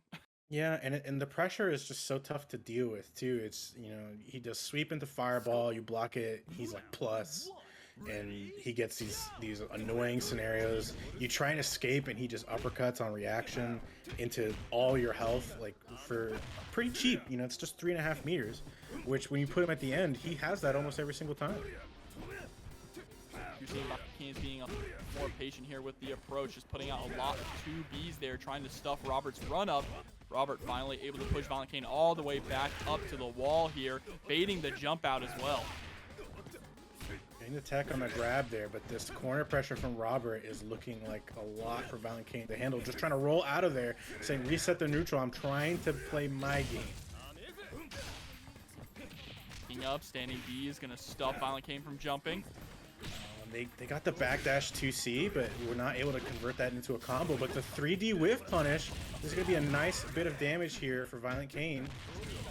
Chasing down to the corner, a little bit delayed 2B there as well, just to check if Gato was going to roll or go for the DP. Too far away to get a wake-up throw as well. And this is going to be enough. ViolentKain squeaking by. Kyo looking like he was in a lot of danger, potentially going to go down early, but able to take it back and get rid of Gato. But this is almost no health left in this Kyo. Just 2 hits maybe from Kula, and it's going to be it. EX Kotir jumps in, able to get the overhead there. And yeah, like you said, just 2 hits is all it took for Robert to get rid of Kyo. But this is a slightly better situation. We saw ViolentKain switch up his order. He put Krohnen in the back for the Krohnen mirror. Nice anti-air, rising tackle.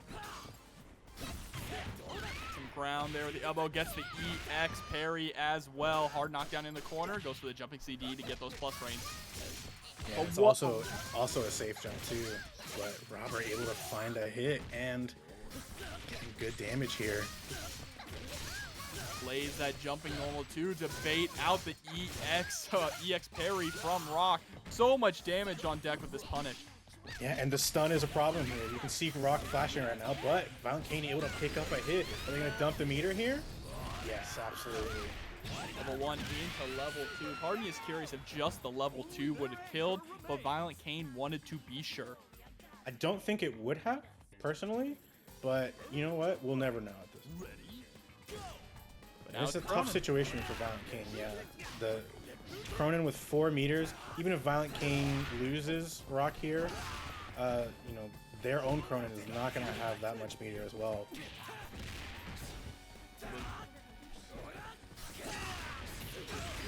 Oh, stuffs out of the air and gets the pickup straight into the level 1. Great stuff here from ViolentKain. That's going to be punishable, though.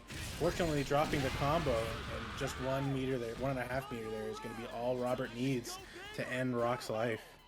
And now we are back to Krohnen mirror match here. Of course, ViolentKain with the health lead, while Robert has a substantial lead when it comes to meter.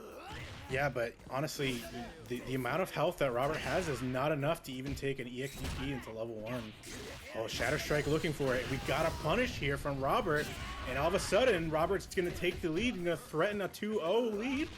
Nice throw. Roll backwards, trying to bait out the DP there from ViolentKain, but ViolentKain is able to win, taking to the skies.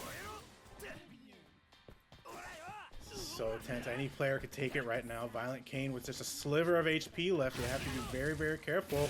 The EXDP, and they're able to close it out and put this into a 1-1 scenario. What a reaction from ViolentKain. Tying it up 1-1. Remember, this is 3 out of 5, so we are not going into the final game just yet here. So important for ViolentKain not to go down 2-0 here, though. It's such a steep hill to climb when you have to try and reverse 3-0 someone to potentially make it, out of the match alive. Yeah, and taking that game, too, by the skin of their teeth on that DP. Ready, go! Go back into the Kyo versus Gato matchup. Great tech from both players, recognizing they wanted to throw. But Robert, he gets this corner positioning so quickly. ViolentKain is content to put himself in the corner and the wake-up uppercut. ViolentKain has spent a lot of time here in the corner, though, able to escape with the EX red kick. Gonna push us almost all the way to the other coast as well. But Robert, they're always willing to just hit that 2A with Gato, right? Just that 2A, get off me, give me a little bit of breathing room. It's my turn to start putting the pressure on you. Rolling back, expecting maybe an uppercut from ViolentKain. Robert with a nice little advantage here, and he pokes out with the 2C into palm. And that's going to be enough. Gato going to get a good chunk of health back here, too. Yeah, looking really good for Robert at the moment. Of course, they have no meter on deck, but Gato works just fine without it. Yeah, I mean, that's why he's on point in general. Nice anti-air CD. Oh, that's going to be punishable. And this should be enough. Yeah, absolutely. Going for the optimal EX meter conversion. It basically works out the same as if you did like a Raging Storm like earlier. So good stuff from ViolentKain, able to tie it up very quickly here character-wise.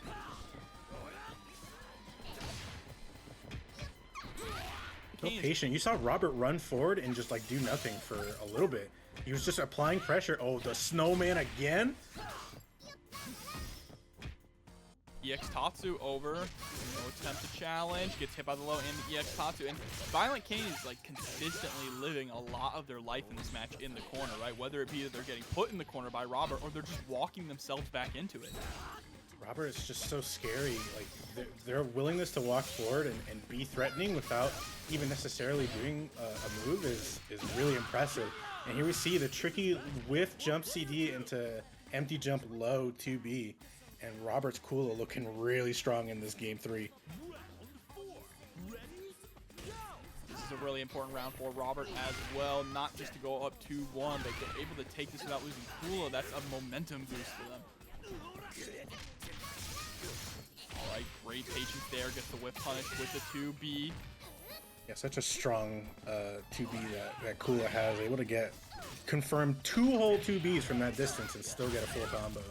Yeah, and nearly carry coast to coast, but what a confirm from ViolentKain, pulling out the gun. Not quite enough to kill the Magic Pixels on deck, but it doesn't matter. Robert had to try and do something there because they were absolutely going to get chipped out. Absolutely, but Robert here, big meter advantage in this Krohnen mirror. ViolentKain is really going to have to try and hope that they can just try and run Robert over, which is a scary situation because if you guess wrong on Robert's uppercut once, all of a sudden you're losing the match by quite a bit. Yeah, but this is what we saw last time, right? And ViolentKain was still able to close it out, even in this situation. I have seen this movie before, Daniel. Great. He ran so far up to hit that 2A. Air Just swinging. Oh, and that's a great pickup there from ViolentKain. Not enough meter to make it really hurt though, but this is actually going to be enough. And you're just like you said, ViolentKain able to bring it back from the jaws of defeat. Just another rerun here. A rerun of last game. Are we sure this is live at the moment? Yeah, I mean, it just looked exactly like game 2. Obviously, we just saw game 2 again. That's how ViolentKain is the one who only needs to take one more to move on to winner side grand finals. Yeah, we've seen ViolentKain there so often. Such a consistent player here at these Tampa Never Sleeps KOF tournaments. Ooh, run straight into the DP though from Robert. Yeah, we've seen Robert's Gato really take the advantage in this matchup more often than not. It's always ViolentKain able to come back with the Rock or Krohnen each time. And we're kind of seeing it here again here in this game 4. Oh wow, answering the jump in there with the Rekka.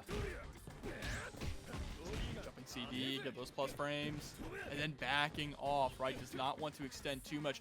ViolentKain is starting to realize that Robert is so good at just stopping, stopping you from really starting to snowball the pressure. So they're slowing down the pace of the match as well. Yeah, I mean, ViolentKain has been doing such a great job of that this entire time. Like you said, Robert's done such a great job of stopping people's momentum, and ViolentKain has been willing to threaten momentum and then back off suddenly to throw off Robert, which is what Robert's been doing all day. He's been the one throwing people off. All of a sudden, here's ViolentKain he's mixing up Robert with his own stuff. Now or never. Ready? Go! Big anti-air from ViolentKain, and the cross-up jump B. This is a nice confirm here from ViolentKain. So the jumping CD also to stay safe, but wow, 2B straight into Tatsu. Robert is so on point with these confirms.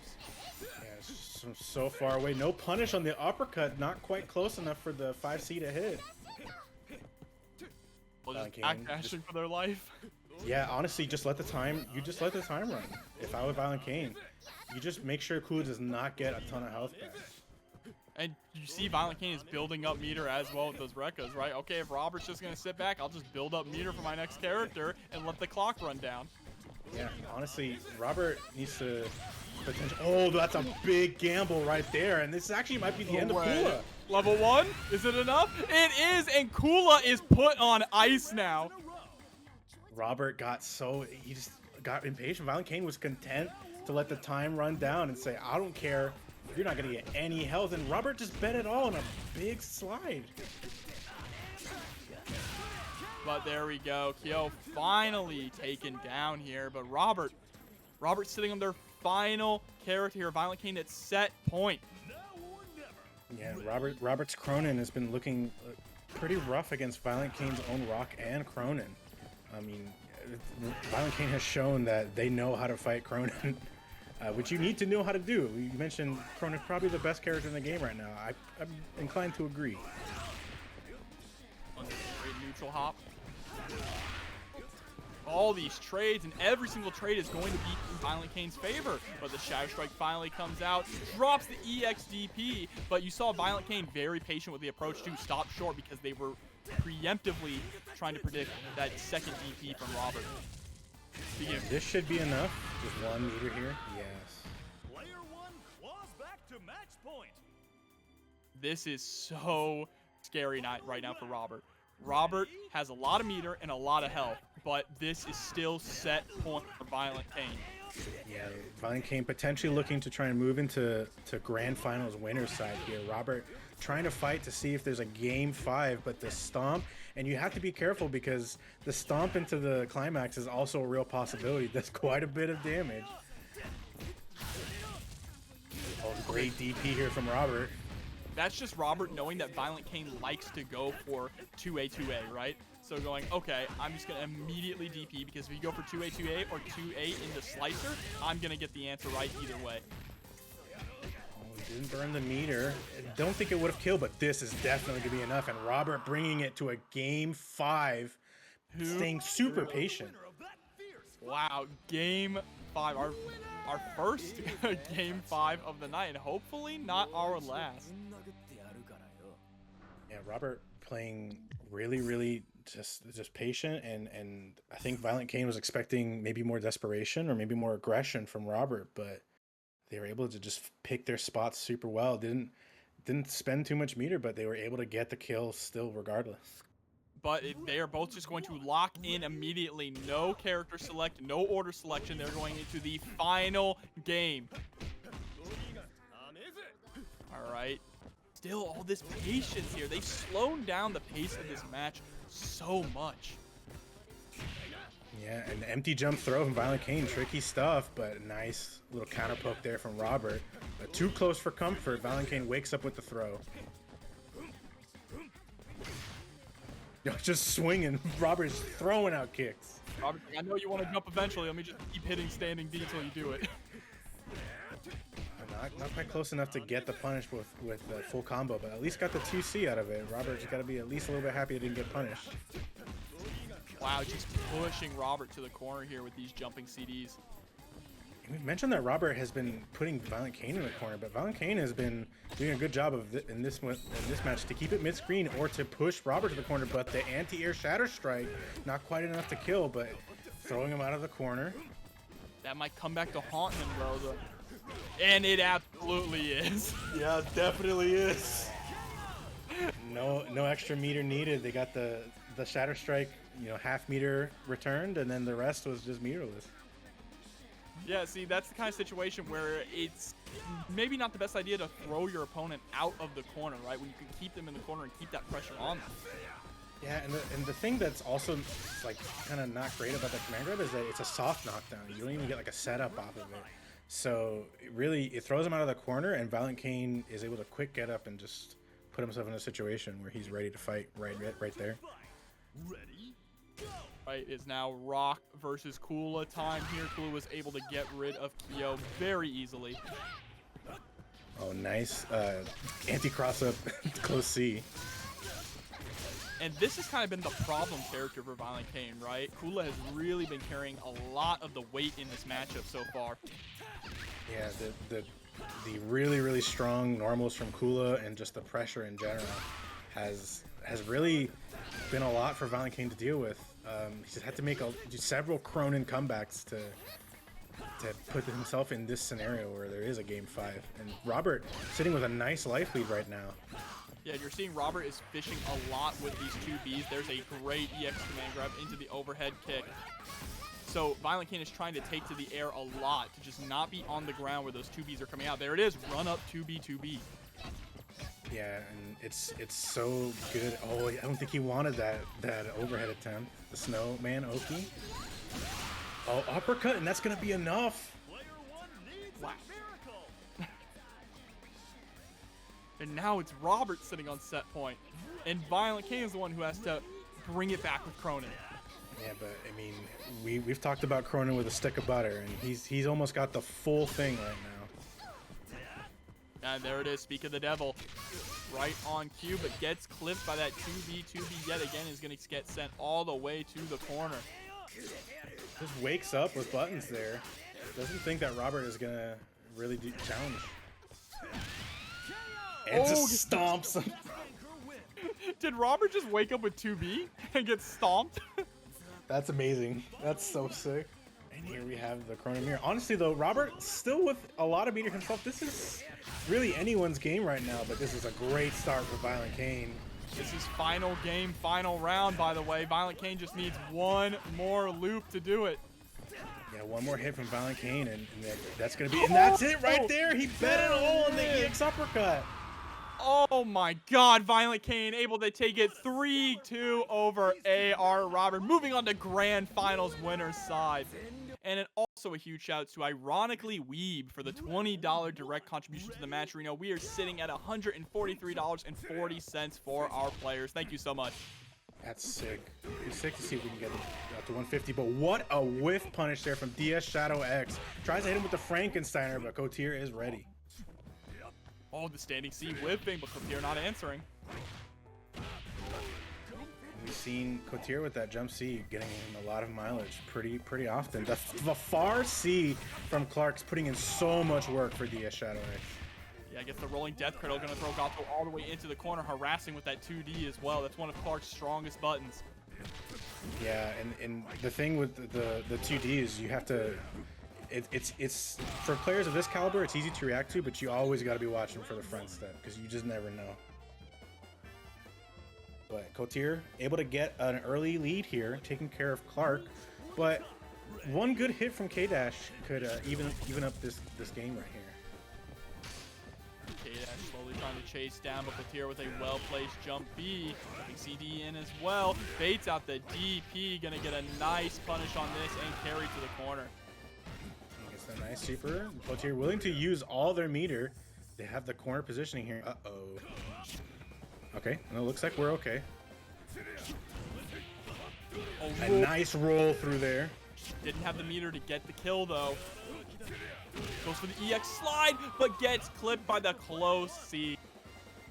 And Kotir showing up really strong here in this first game.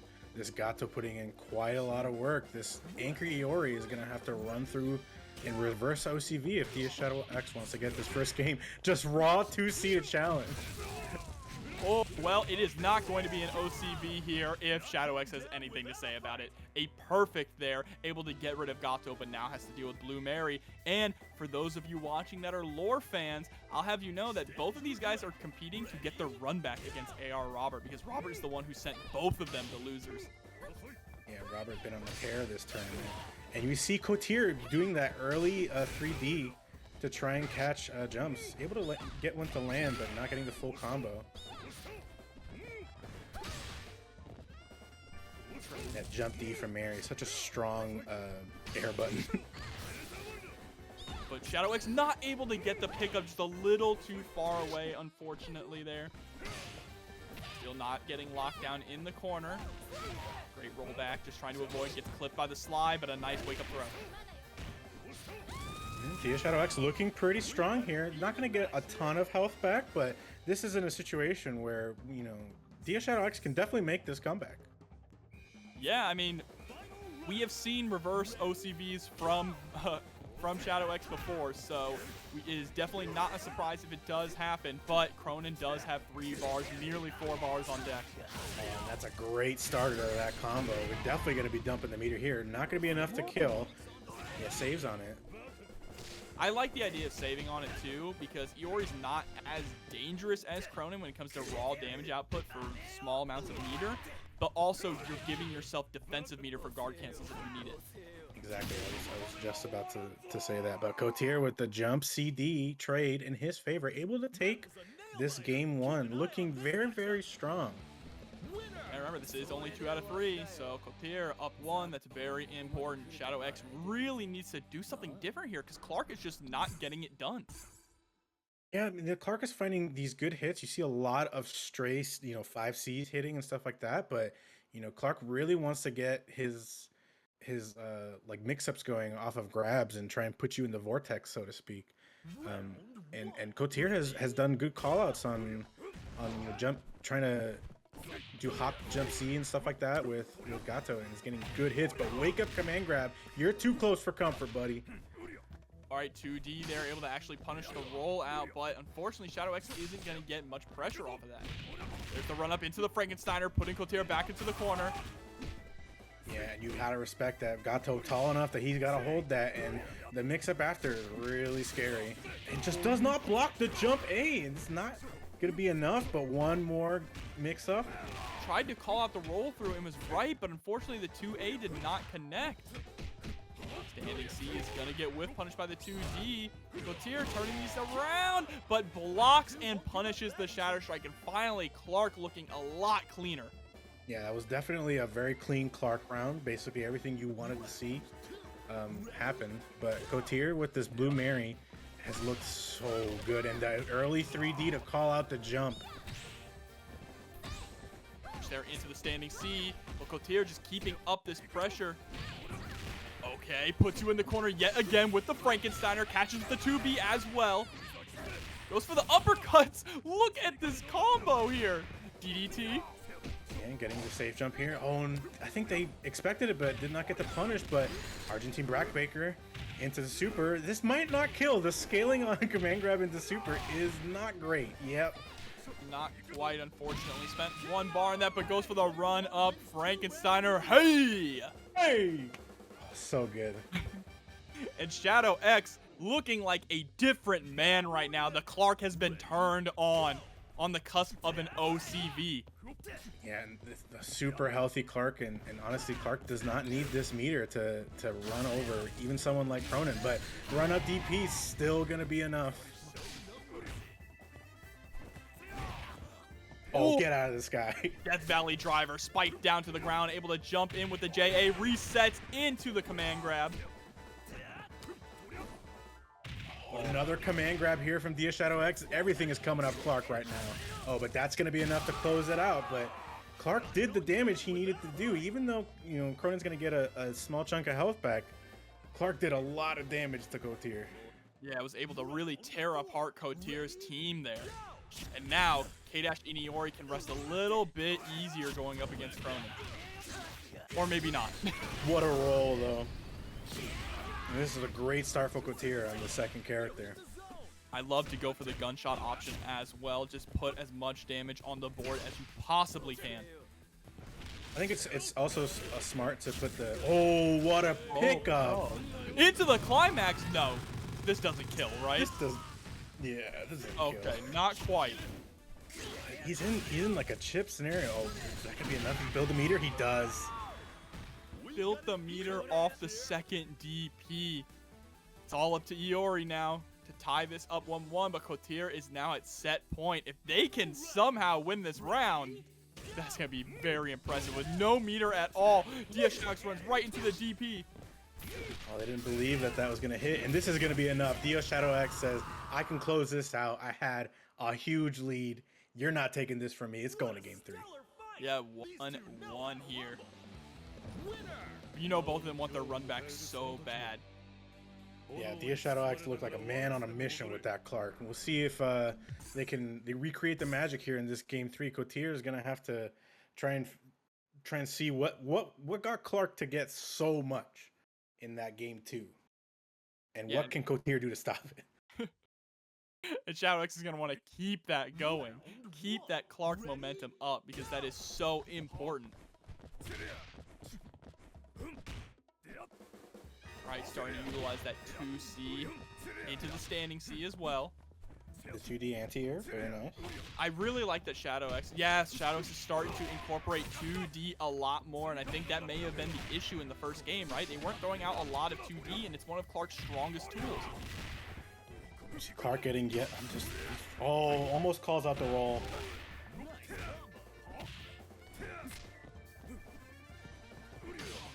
Shadow X with a great lead here in this game 3. Once again, the Clark getting so much, just everything seems to be working. Yeah, really has started just adjusting and utilizing Clark's stronger options, right? Utilizing the JA, utilizing the 2D. There's the JA. Speak of the devil, the Death Valley driver coming in. And once that snowball gets going, it's very difficult to stop. And Kotir trying to preemptively call out the jumps, and Shadow X is ready for it. Nice command grab. Kotir says, I can do that too. Still willing to throw out those preemptive 3Ds despite getting a whiff punish for it earlier. Oh, with the Shatter Strike coming out straight into the EX rolling. The EX spin ball. And so close to death. Might be able to just chip out here. Oh, what a call out on the slide though. And this is definitely doable for Clark. Oh, with the cross up jump D. Her hitboxes are crazy. Yeah, both the Blue Marys, JB and JD, just have insane hitboxes on the other side for cross-up potential. But now K-Dash has to deal with Blue Mary. What a slide, going right under there. This is a great start here for Kotir. Keeping it meter light.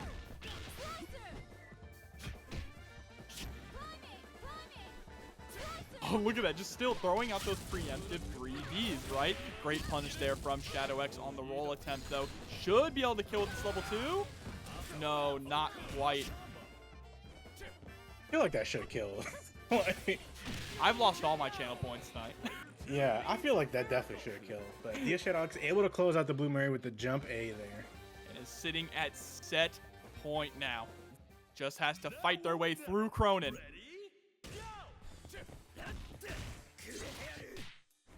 Oh, just gets hit by the slicer. Yeah, I don't even think Kotir was ready for that slicer to hit either. Yeah. I was like, hold on, man, you're supposed to block that. Yeah, why'd you get hit by that? Great guard cancel roll. Yeah, K-Dash is a goner here. Goes straight into the level 2 DP, absolutely. Yeah, still has 1 meter left. Able to, you know, get a nice hit here, potentially even it up for this last character in this set point scenario for both players.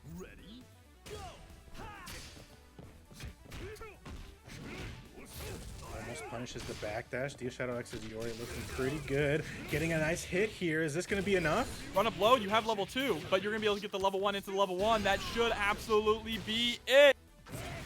And yes! Seen that tonight. Normally Clark is either point or anchor. Yeah, we have K-Dash versus Gato. Can be kind of a volatile matchup. Gato is just such a strong character, as we've seen all throughout tonight. But O.X's K-Dash has made a lot work, but the big whiff on the uppercut. Yeah, that is not a good way to start. But O.X not letting it affect him at all, recovering and trying to keep the pressure up. Nice punish there with the 2D. I love the trade combo, by the way. He woke up with close C and it traded with a 2B, and then he got 2B into something else.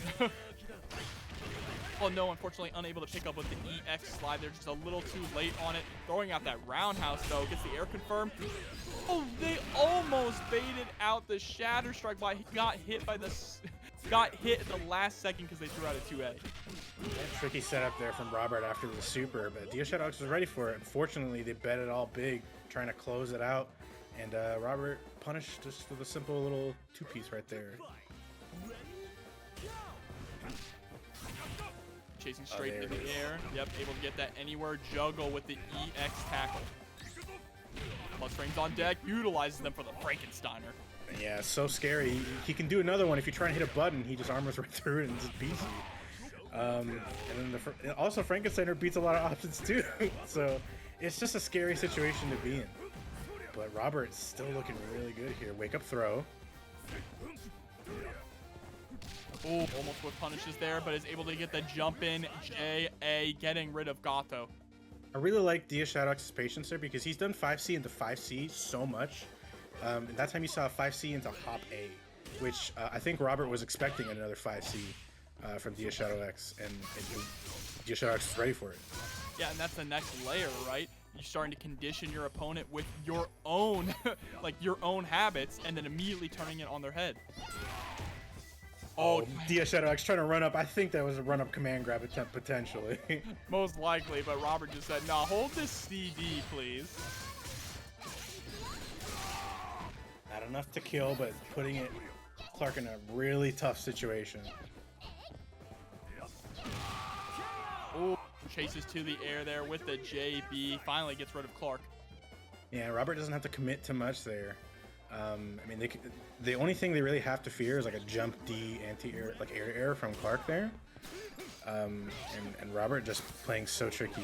Oh, the EX Scum Gale though. We're gonna get a nice little combo here. Corner carry on this as well. Oh, interesting Oki situation there. Goes for the roll forward into the jump back. Yeah, I think they were expecting that Iori setup is often people will just roll instead of trying to deal with the cross-up setup, and I think O.X was maybe expecting OTG? No. Trying to bait out the DP there or the roll as well. Oh, punish on the wake-up roll. Yeah, wake-up roll feels like such a scary option against Kula just because of how strong and how far-reaching her 2B really is. Ooh, okay. Just let it rip. Yeah, great presence million not to cancel at the end of that block string. If you did fireball, the Kula just hops over and punishes. And he was ready for that with a 2C. Oh, what a challenge there. Oh, unfortunately, Iori's weird little hitboxes kind of mess up the combo, and this is a big pickup for Robert. They go, yes, they do. I was going to say, are they going to go into the gunshot? Nearly kills as well. Goes into the quick mode cancel to make sure that they can keep the pressure on. Oh, it just eats the 6A to the face. Robert going up 1 over DS Shadow X. Yeah, tough break there for DS Shadow X. Unfortunately, they had the hit, but some of, you know, Iori's weaknesses happen to be just some stuff doesn't combo when you really kind of feel like it should. And it really ended up biting DS Shadow X in that match in particular. Right into the second match, no changes whatsoever. Shadow X still feels confident in the order of their team. Yeah, I definitely feel like DS Shadow X could have won that one. It was just down to just an unfortunate couple of scenarios. Oh, the big uppercut, and we finally going to see a punish here. Speaking of unfortunate scenarios here, Robert has just been put in one underneath half health with Gato and lockdown in the corner. Baits out the DP again here, and that should be a dead Gato. Yeah, Shadow X, unhappy with that first game, says, I know you are trying to just uppercut every single time. You really want to interrupt my rhythm. I'm ready both times. Oh, sorry, the fireball round star, but jumped right into a shatter strike. Robert able to pick it up with the top two as well. I think if you're DS Shadow X, you take that trade because getting hit there, unfortunately, puts Kula in a great scenario. Such good pressure here, and the guard bar is a really scary situation, but the 2B is so far reaching, so good here from Robert. Gets the instant overhead there, but gets tossed for their trouble. Still able to fight back and get a confirm. And that was coast to coast. Yeah, she does so much corner carry. It's one of the reasons she's such a strong character, on top of her really, really strong normals and decent damage and meter build, and all the long list of reasons she's a good character. Now Kula up against Clark here, nearly even in all resources. Patience here from Shadow X, throwing out those standing C's like we've seen constantly, but the one time they put out a 2D, Kula able to blow it up and put them in the corner. Yeah, this matchup, honestly, it feels very tough for Clark. Kula is just so tough to deal with. You really need to... I don't think that's what they wanted, but it's kind of working out, to be honest. We take those. Is that gonna work? No way. No, Yeah. they were too high. Spent all that meter, so tragic. And now they're put right back into the corner. Very uncharacteristic from Shadow X there to let something like that rip. Gets their way out though with the turn punch, rolling death cradle. The corner positioning here, staying far away that they don't get thrown. Run up throw here. Robert playing so well.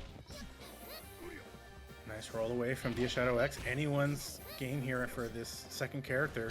I love that rollback as well. Shadow X, knowing that they were going to get chipped out, they got hit by the breath, gets the anywhere juggle into the rolling death cradle. Yeah, it's such a strong thing that Clark has. Any button in the air, you can just get that anywhere juggle. It's very, very good. Not a lot of health here though. It's just gonna take one good opening here from Robert to get to DS Shadow X's Iori. Oh, great punish there. You cannot do that to Clark though. Oh, there we go. The snowball is starting to build up. Yeah, and you got to deal with this safe jump situation here. Yeah, DS Shadow X not willing to try and run in. Scared of the second DP. Cannot blame them here. Oh, but this time Robert is going to win the trade in the air, getting rid of Gato. Excuse me. Clark, that's Clark. That's my man's Clark. I got Gato on my mind. Yeah. Here, Robert, not getting their full HP back, but a lot of meter here on Krohnen. And great challenge there. Yeah, they're going to cancel into the gunshot. No, actually, they don't. But if they're able to get this confirmed, now they're going to do it. Yeah, this is definitely going to kill. And Robert going up 2-0. DS Shadow X are going to have to make a 3-0 comeback if they're going to try and make it into grand finals right now. I think Iori was on that screen for less than 5 seconds. Yeah, I mean, that's just sort of the nature of Krohnen. You get hit once into level 1, and you're just like, okay, I can't get hit again. And then you just get hit instantly, and you die. Oh, okay, an order selection here from Shadow X now. This is We might see Clark in the back. yeah. There it is. Good call. See, I was thinking, I feel like Shadow X, once they got Clark versus Krohnen, they kind of realized, hey, you know what? I actually don't mind fighting your Krohnen with my Clark. Because if you misspace one slicer, I'm punishing you with a command grab every time. But putting Iori on front is the interesting choice. I would have expected to see Iori in the middle position and K-Dash on point. But maybe they just don't like the K-Dash versus Gato matchup. Like you said, it is very volatile. I mean, they ran it for those first 2 games, and in the game 2, their K-Dash ran over this Gato. But honestly, I think Iori does decent against Gato as well. Although Robert's Gato is definitely on another level right now. What? Such tricky movement. Well, he got the hits, right? He got the hits, and he's still back up.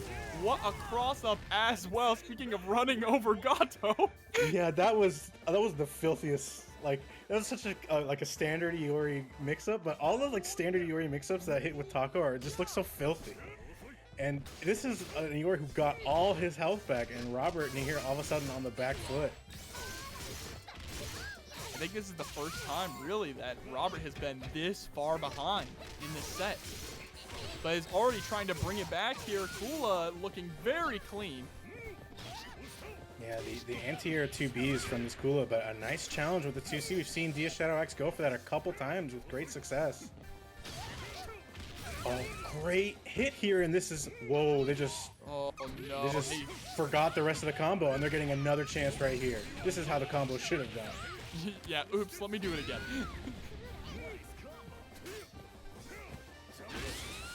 Whoa, what a jump over, able to get the throw as well. And all of a sudden, Shadow X looking like there's no issues in this match whatsoever. Robert's up 2-0, but Shadow X is looking dominant in this game 3. It really just took putting Iori on point, huh? And once again, finding a hop C, just getting some. Oh, what a punish! Oh, baits out the again. I'm curious what's going on there. Maybe a controller issue? Yeah, it seems like it's the same situation. Oh, that's actually great for Shadow X. And unfortunately, Robert used the meter, but the trade it avoids quite a bit of damage. So you saw that time Shadow X went for the EX DP in the combo instead of the EX Fireballs for the crumple. Maybe there is something wrong with their controller here. Yeah, it definitely, both crumple scenarios, they just stood there and then whiffed a couple like 5As and stuff like that. It definitely looked like maybe there might be some controller issues, which is wild considering how far ahead Shadow X is right now in this game 3. Yeah, and I can't think of what the controller issues would be because they're still utilizing all of their buttons. So, yeah. I'm not too sure, but there's the stomp coming in. 2 stomps this time. Good guard cancel roll to get away from the pressure, and all of a sudden Shadow X trying to slow down this Krohnen versus K-Dash because Robert was looking to try and run away from it, and that's a nice pickup. That should not be enough to get the kill, but gonna make it close. Patience challenging with the 5A or the 2A. So the gunshot's just coming out. Kind of a last Hail Mary there from Robert. Gets chipped out, and Shadow X finally putting a point on the board. Shadow X does not want to go out not swinging. See if they can try and get this to a game 5. They looked so dominant that game, even with 2 weird Iori drop combos. And we're going to see an order mix-up here from Robert. They really want something to potentially deal with the no, just trying to breathe it out, just trying to think about the match, I guess. Yeah, wants to cool off Shadow X a little bit. I mean, Shadow is a Clark player. All Clark players really ride on momentum, right? They're very heavy momentum-based players, which is why when Shadow gets going, it's very difficult to stop them. Absolutely. Round 1. We'll see if Shadow X can make the magic happen again with this Iori. They just picked all the right moments to hop in with the jump Cs, and those 2 Cs to counterpoke have been working out great for Shadow X. Oh, letting the DP rip there. Doesn't get quite punished for it, luckily. Man, great block on that cross-up jump B. So tricky to deal with Gato mix-ups. Yeah, Robert's trying to establish some pressure with jump CD, but they constantly keep whiffing here because Shadow X is just moving around so masterfully. You see, he's just throwing out the 2C into Rekka, and every single time it's hitting, Robert is running into them. Oh, but this is a nice pickup.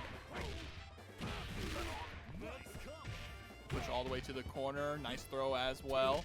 Roll back to try baited DP. He gets the 2B as well. This should be enough. Absolutely. Yeah, and Robert, really great stuff. They're able to slow it down.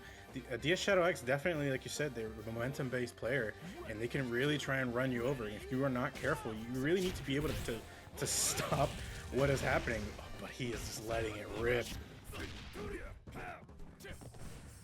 To punish there on the whip fireball. All right, runs up, just goes straight for the standing C. Robert's still looking really good so far. He's gotten a lot of damage here in this K-Dash. Oh, but great jump D. Right, time to bring in the Kula Diamond. Yeah, it's going to come down to whether or not DS Shadow X can try and contain this Kula. Oh, he just instantly is just trying to jump in there. He says, I want to take control. And that was 3 2Bs leading all the way into this corner combo here. Oh, again. Punish on the roll, too. Is 2B Kula's best button? It's honestly, I think so, to be honest. It's like jump D is amazing, 2B is just ridiculous. So it just reaches so far and still is able to combo into her main bread and butter for a full corner carry. Such a strong thing they just have her and Robert having again. Robert literally every single hit that led into anything there came off 2B. In that round, but here we go. Shadow X, their final character.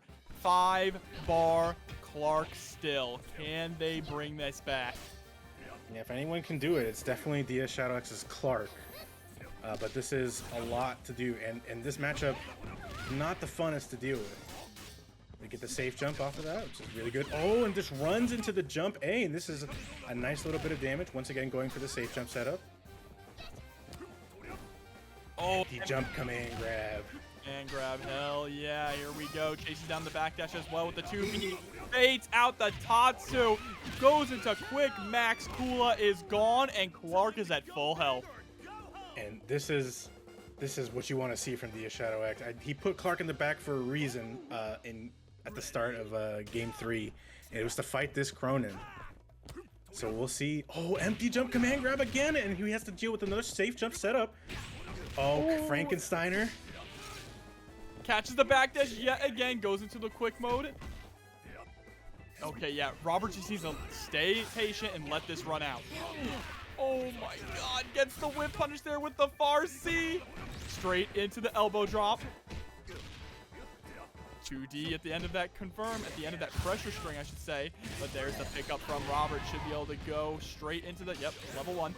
Yeah, but did not have enough to cancel into the gunshot, which would have potentially evened up this health bar situation quite a bit. Oh, but this is, it's a stomp. Is it going to kill? No, he doesn't even go for it. Guard cancel out. I love that. So close. And one more hit. Didn't cancel. This is still a chip scenario. Down to the wire here. Shadow X. 2D guard cancel out. 6P, you need to be careful. Oh, and the whip punish. Shadow X tying it up 2-2. He is a genetic freak. And a huge shout to Sayordic as well for the 100 bits. Says, let's go, Shadow. Put Shadow over the edge there to tie this up 2-2. Man, that was so patient from DS Shadow X. Robert jumped into the range where you would naturally want to try and just like hit a button or cancel into anything. And he just waited, and the DP was whiffed, and what a great, just such good patience. Round 1. And remember, going into Game 5. Robert is the one who sent Shadow X to losers, so if Shadow X can bring this back, get the run back, and then go on to face ViolentKain, that would be very, very impressive. Yeah, having to come back from a 2-0 situation, this would be extremely big for DS Shadow X if he could do it. They don't call him Big Papa Pump for nothing. Oh, nice taco setup. Getting a nice little bit of damage here into some pressure. Quite able to get the whip punish there, but immediately into point blank Rekkas. Maybe it worked. Oh, DS Shadow X maybe thinking they had frame advantage there, but Gato safe enough. This is going to be a nice little punish here into death. Okay, they actually get the confirm that time. That was the one where they dropped it a few times, right? Yeah, they had dropped it in that game 3. They just sort of stood there, but whatever issues that D.Shadow X was having does not look like they're having them anymore.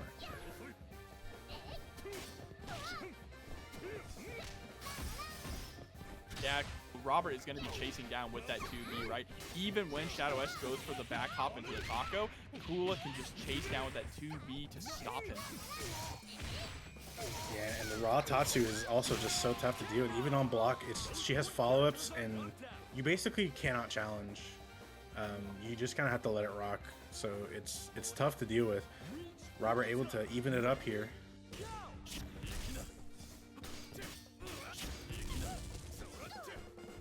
Right, getting hit by the fireball while trying to jump out of that pressure. Nice rollback, but the EX Tatsu, again, like you said, you cannot really challenge that. Jumps right into the ice breath. Yeah, Shadow staying patient though. Yeah, and Shadow was trying to trying to answer to a preemptive jump there with the 2C. Unfortunately, didn't pan out, but they're able to get the hit here. Gonna get corner carry as well. Oh no, they go on the other side, so mid-screen with the hard knockdown. Some nice pressure here. Oh, unfortunately, the jump over has enough time to still punish the 2B. This is a scary situation. Yeah, wants to keep the pressure up, so willing to blow the blowback cancel. And you try the challenge, and unfortunately, she wins so many scenarios. Clean for the overhead mix-up, able to pick up low. EX, but Drops it. Firm. That would have been enough to close it out as well.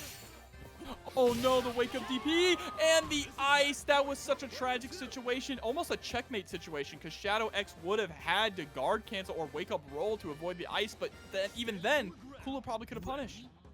Yeah, I mean, but we see the DS Shadow X Clark here, and they made magic happen that last game, and this is definitely a situation where the health lead is not big enough for Robert to really try and run away with this one. But you can see they're trying to wear the time down. Not only that, but trying to build up meter as well. Oh, they're able to get the jump in straight into the 2B. Gonna put Clark all the way into the corner. There's the overhead mix that time. But now, Robert's back against the wall. Escapes with the Tatsu, though, back to mid-screen. Unfortunately, Shadow X is starting to bleed a lot here. This might be enough to do it to level 2 super. Yep, yes, levels. absolutely. Robert able to take it 3-2 over DS Shadow X. Moving on to grand finals, but a huge... Really just wants to close it out in this one set. Yeah, absolutely. And I'll shout it out one more time, everyone. Exclamation point Matcherino in the chat. All the codes have been used, but you can donate directly to the Matcherino as well in order to help increase this pot for the players. But here we go. Let's jump right into our grand finals. Here we see Robert actually putting Kula on point here against ViolentKain. They normally were sticking with the Gato. And unfortunately, the Kula is not really seeming to work out. ViolentKain's Kyo is just making everything work right now. All right, the roll backwards into the 3D, able to get that punish. And a delayed challenge from ViolentKain. Great stuff there. And they should get all of their health back here. Yeah, full health Kyo starting off incredibly strong here for ViolentKain. Wow, what an approach there. The CD cancel into the dash punch from Robert. Yeah, and he just challenges the run-up. ViolentKain looking very strong right now. Great defense as well, but that guard gauge is starting to go down. Finally gets caught. Yeah, and all the jump CD and the safe jump here. And this is going to be a lot of damage. Nice corner here. Uppercut again into super. Yes. Optimal there from ViolentKain with a beautiful run under to get the punish on the DP as well. And Gato is gone, and that's going to be full health for Kyo yet again. Yeah, ViolentKain trying to start off this grand finals with an OCV. Yeah, maybe potentially he's just like, I want to try perfect you, and it's over. But still, like, ViolentKain just looking so dominant right now. Robert with this order switch, maybe maybe it's not the best thing, but the problem is that ViolentKain is running through the whole team with just Kyo, so it almost doesn't matter right now. Comes out, spending all of the cash, just wants to try and get their foot in the door of this matchup, but gets caught low from BK. Yeah, this is a one-touch scenario. And there it is. That's going to be the very first game of our grand finals. Is a Kyo CV. And it looked a dominant one at that. It was Kyo ran through the first two characters like they were nothing, and basically ran through Krohnen the same way. Krohnen hit you once, and that's why Kyo was that low in HP, really. I mean, ViolentKain kind of just went into this grand finals with the violence activated, right? They just chose violence. That was it. There's Yeah, no playing around. He said, it's almost bedtime. I'm going to get my money and go, okay? Yeah, some of us got work in the morning, so listen, I'm trying to win, and then I'm trying to get back to work. Robert here going to member select. We'll see if they actually do an actual character switch, or if they're just taking the time to try and think about what was the reason that they lost that so badly. Because when that happens, when a player runs you over that bad, especially someone like ViolentKain, there's a reason. ViolentKain has picked up on something, and hey, I hate to cut you off, but I need to give a massive shout outs to Legendary Boom for the $100 direct contribution to the match arena, putting us at $243.60. Says, I grew up playing and loving KOF. You guys make it possible for me to get back into my childhood game. Thank you so much, Legion. Absolutely insane direct contribution, helping support the players. Thank you so much. Like you said, $243.60 here. That's going to be going to these players participating in this tournament. Yeah, we cannot thank you enough, Legion, for the support for the players, and we are happy that we can bring you great King of Fighters content here at TNS. Round one. Ready? Go! Here we go, jumping right into the next match. ViolentKain, very patient off the bat again. And Robert switching up back to the regular order, Gato up front, and they took the time to think about it. They definitely were just trying to think, why did ViolentKain run me over so much? And unfortunately, they may not have found the answer, because ViolentKain's getting the hit yet again. Below there in the corner, but Robert holding down back. And the roll backwards there from ViolentKain as well. Once the heat gets a little too hot or they're not confident in their offense, they just completely disengage and go back to full screen. Yeah, it's great stuff from ViolentKain, and you can see Robert's pressure is so good. You see the mix up there, the empty jump low, but ViolentKain is just ready for all of it. He's content to block it out, but a jump B hop is going to get this opening up here, and this might be enough to kill if he spends the meter. Absolutely will be. All right, Robert finally able to just get rid of Kyo this time. Very, very different from the last match. Yeah, absolutely. And getting rid of the Kyo is such a big deal, but we said it before, ViolentKain is not just a Kyo player, and the stand D anti-air, shades of CVS2 there.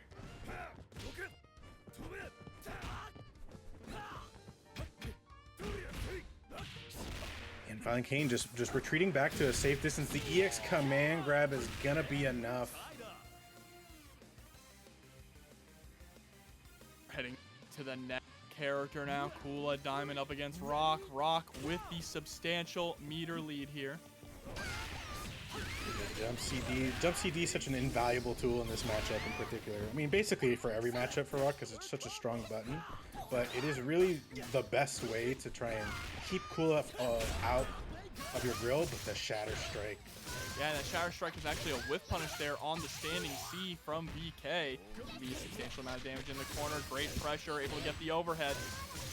Yeah, ViolentKain woke up with a close C, thinking that Robert was just going to try and do some pressure, but the hop was able to beat it. And this Kula looking really, really strong now with such a stark reversal. The jump CD, no confirm off of it though, even though it was counter hit. Punish. No, too far away there with the elbow. Oh, wake up DP from Robert. All right, we're down to Krohnen now for VK.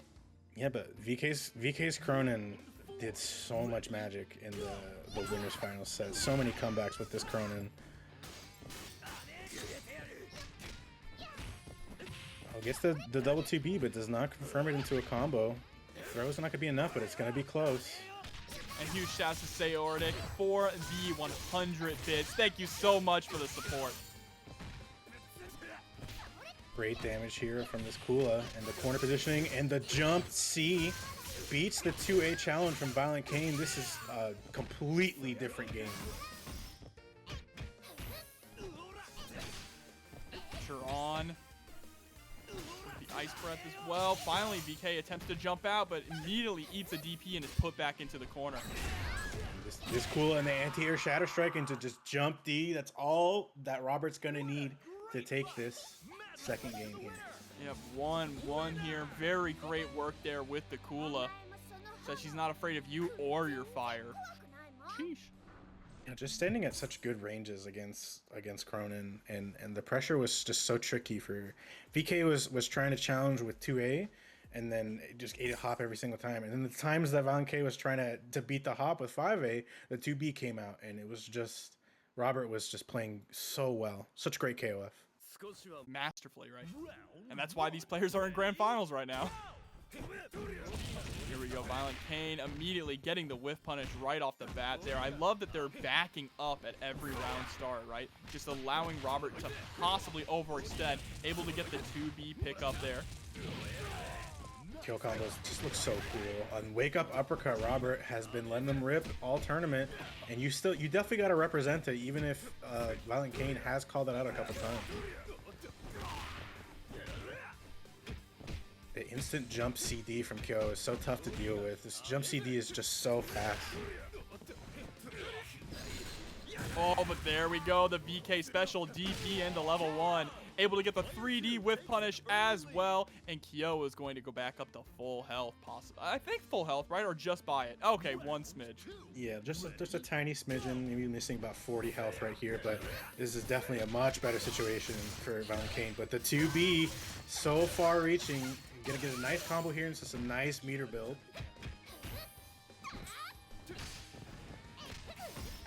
Escape the corner. Nearly gets clipped there by the Tatsu after the 2D. Nice reaction to the hop there with the Rekka. Robert's Kula has just been a menace this whole tournament. I know the corner carry is unreal. There's the whiff punish with the 2B. I feel like 2B is the word I've said so much tonight every time Kula is on screen. Yeah, I mean it's just so strong. She can anti-air with it. She just like reaches like 10,000 miles. Such a good button. Yeah, it does everything. It does her taxes for her. A nice little mix-up there, but Robert's ready for it. Wow, what a mix-up though from Robert, going for the double neutral hop, trying to fake out the low immediately into EX Tatsu. Again, that whiff jump CD into 2B has worked a couple times here for Robert. It's so tricky looking. Like her jump CD has like no recovery on it. She just lands into 2B. I feel like I get hit every single time. Yeah, I mean, I'm getting hit by a lot of this. That's why I'm commentating right now, to be honest.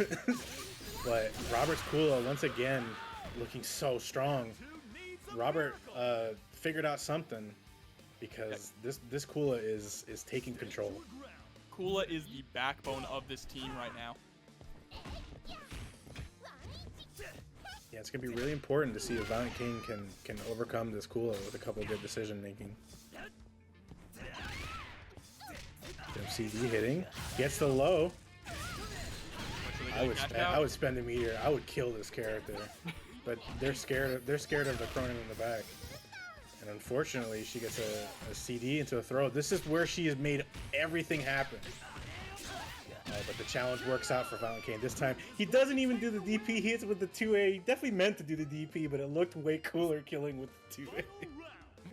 And here we go, the mirror match now. VK with the slight meter advantage, but pretty much even resources, honestly. Yeah, I mean, the meter situation here basically even. All of a sudden, ViolentKain, unfortunately, doesn't get the punish I think they would have loved to have gotten. They didn't expect a DP at that point. Committed to the jump CD. Then there's the run-up throw from Robert, trying to push ViolentKain towards the corner, but there's a nice rollout to escape. Roll backwards, create some space as well. Yeah, they're just trading bows right now. Everything is super even. Just one clean hit from either of these players. It's got to be enough to get it really close. That's going to be a clean hit here into level 2, and it's enough. I thought maybe a pixel. I thought maybe a pixel, but what was I thinking? So Robert up 2-1 now on ViolentKain, threatening a reset here. Yeah, I mean, Robert has figured out something. Their Kula has been looking so strong. It's been really the main reason they've been able to come back in this grand finals. See, up against Gato. We've seen how this has gone pretty much every time, but you're right. ViolentKain really needs to figure out how to deal with Robert's Kula. That is the problem character right now. Run up throw from Gato, though. CD, we're all the way back to mid-screen, able to catch it with 2B low. Yeah, so tricky with just the run up. You expect maybe run up throw, and then he just stops short and hits you with a low. Oh, nice whiff punish there on the 2C. It feels so far in this matchup, it's like one player gets a hit and we go from one corner to the other and back again. I mean, we see that Shatter Strike situation quite a bit. They're sort of using it like a spacing trap to do a negative move, but you're pushed so far out that the Shatter Strike then crushes anything they attempt to push after it. Was able to actually call out the roll there with the 2B, but didn't get anything to follow up. Raw overhead into the quick mode cancel. Just too much scaling on that overhead, though. Wasn't able to close it out. On the uppercut, this one hit for both players. That overhead was crucial. Oh, the 3D into up kicks. Just bet it all right there. Testify. And this is the problem. This is the problem, this Kula right now. And Kyo not looking healthy at all. And she's just got so much meter that she's sitting on. And she has so many EX hurricanes. She has so much meter that she can just kind of sit on and build for Krohnen. Like, it's such a great situation for Robert right now. And that close C just putting in work, able to get rid of Kyo, and now time to bring in the Rock. And Rock's really going to have to carry this. But the throw here and the corner pressure, empty jump throw. Robert looking so strong again. Another throw. Ooh, up in the throw, okay. Gets the safe jump with the jumping CD. Gonna get a nice confirm all the way to the corner as well. Oh, really tricky stuff. I think Robert was maybe expecting the safe jump setup there, and then ViolentKain just kind of did a weird stutter run up low. Well, utilizing the spacing there to call them out with the elbow. ViolentKain able to really lock down Kula. Yeah, and that was the response ViolentKain needed to try and take this to a game 5, because the Kula had been running over Rock previously, but everything's looking much better for ViolentKain in this game 4. They still have to deal with a 5-bar Krohnen. They need to be very careful about how they approach and structure their pressure here, but they're doing a very good job of weaving in and out, but runs right into a DP. Yep, gonna go ahead and whip out the arm cannon. Yeah, still not enough to end Rock, though. And the EX rising tackle. What an answer. Terry would be proud. No, yeah, the double. I knew it was coming. I knew it was coming. The moment he hopped, I'm like, that's the wrong response. You can't do that. That's not how you punish that.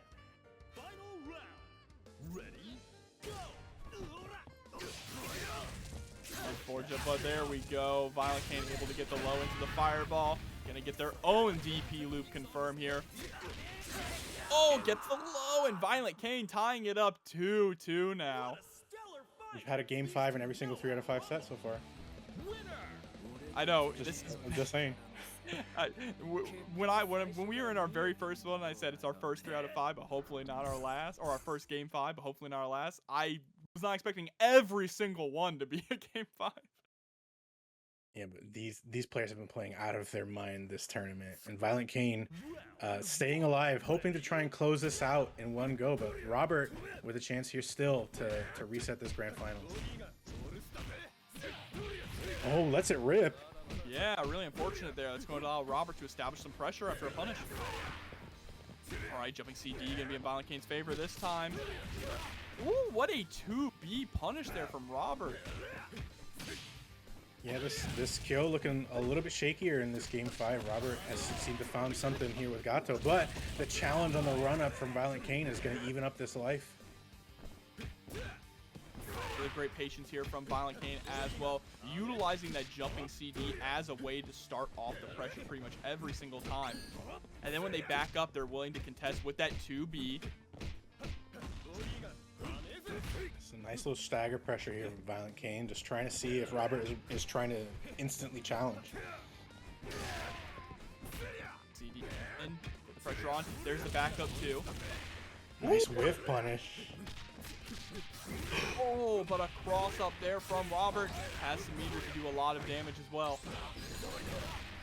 The level 1 won't be quite enough to kill. But They keep the corner. Oh, it's tricky stuff there, but ViolentKain was ready for it. And the timer flashing red, but the chip damage is enough. This And Kyo not going to get much health at all, though. I don't think any, right? No, You get it's some. fine. If it's 0, you get none. But if it's flashing, you just get like, 50 or whatever. As long as it's time remaining, you get some amount. And there we go. Kyo out of here. And now it is Rock coming in with nearly 3 bars on deck to face Kula. We saw how this went last time, but can ViolentKain make it happen again? Just anti-air instantly. Robert willing to just jump in against Rock like that. This is a nice pickup here from ViolentKain.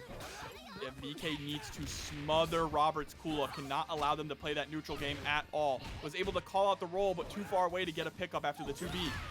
Now their back is up against the wall, gets hit by the CD, and Robert is going to get the party started now. Yeah, this is exactly what Robert wants here. Oh, gets a nice little hit there, but just not low enough to get a full combo off of it. This could have potentially level 2 supered. Uh-oh. Oh, okay, just a little bit of a hiccup there. Yeah, just a small hiccup. The Shatter Strike is letting it rock. ViolentKain with a lot of counter hit jump CDs, but no confirms. But this EX command grab might be enough. Yeah, definitely use the get rid of this character. Only their anchor remains. In with the Shine Knuckle. And now we are down to tournament point. ViolentKain just needs to take one more character, and that is it. The Rock is looking healthy. The jump CD hits. He's just playing really patient. He doesn't want to overcommit. He's just running through. He says, I don't want to be close to you. Get away from me. That's the Joestar secret technique. Great backdash as well, just avoiding the sweep there from Krohnen. What I a love throw. these neutral hops from ViolentKain. He's just doing neutral hop CD. He's just really trying to control space, and that trade is great for him right there. Oh, but the Shatter Strike is going to trade, actually. Really unfortunate there for Robert. That could have been the hit that they needed. And this should be it, too. Is able to get rid of Rock, and we are down to we're either getting another set, or this is it. Yeah, it's ViolentKain looking to close it out. Robert looking to reset it. Just Krohnen v. Krohnen. And this can go either way. Both these characters. Oh, this is a big pickup. And this Level 2. Oh, my God. stomp. Yeah. One as much damage. We'll try to go for another stomp there. Plus. Oh, uppercut. Not close enough. You gonna go into the level 2? Level 1 instead. Okay, a little bit of a hiccup there. Oh, it just reversal DP. VK is able to take it there. 3-2 over Robert, your TNS champion here.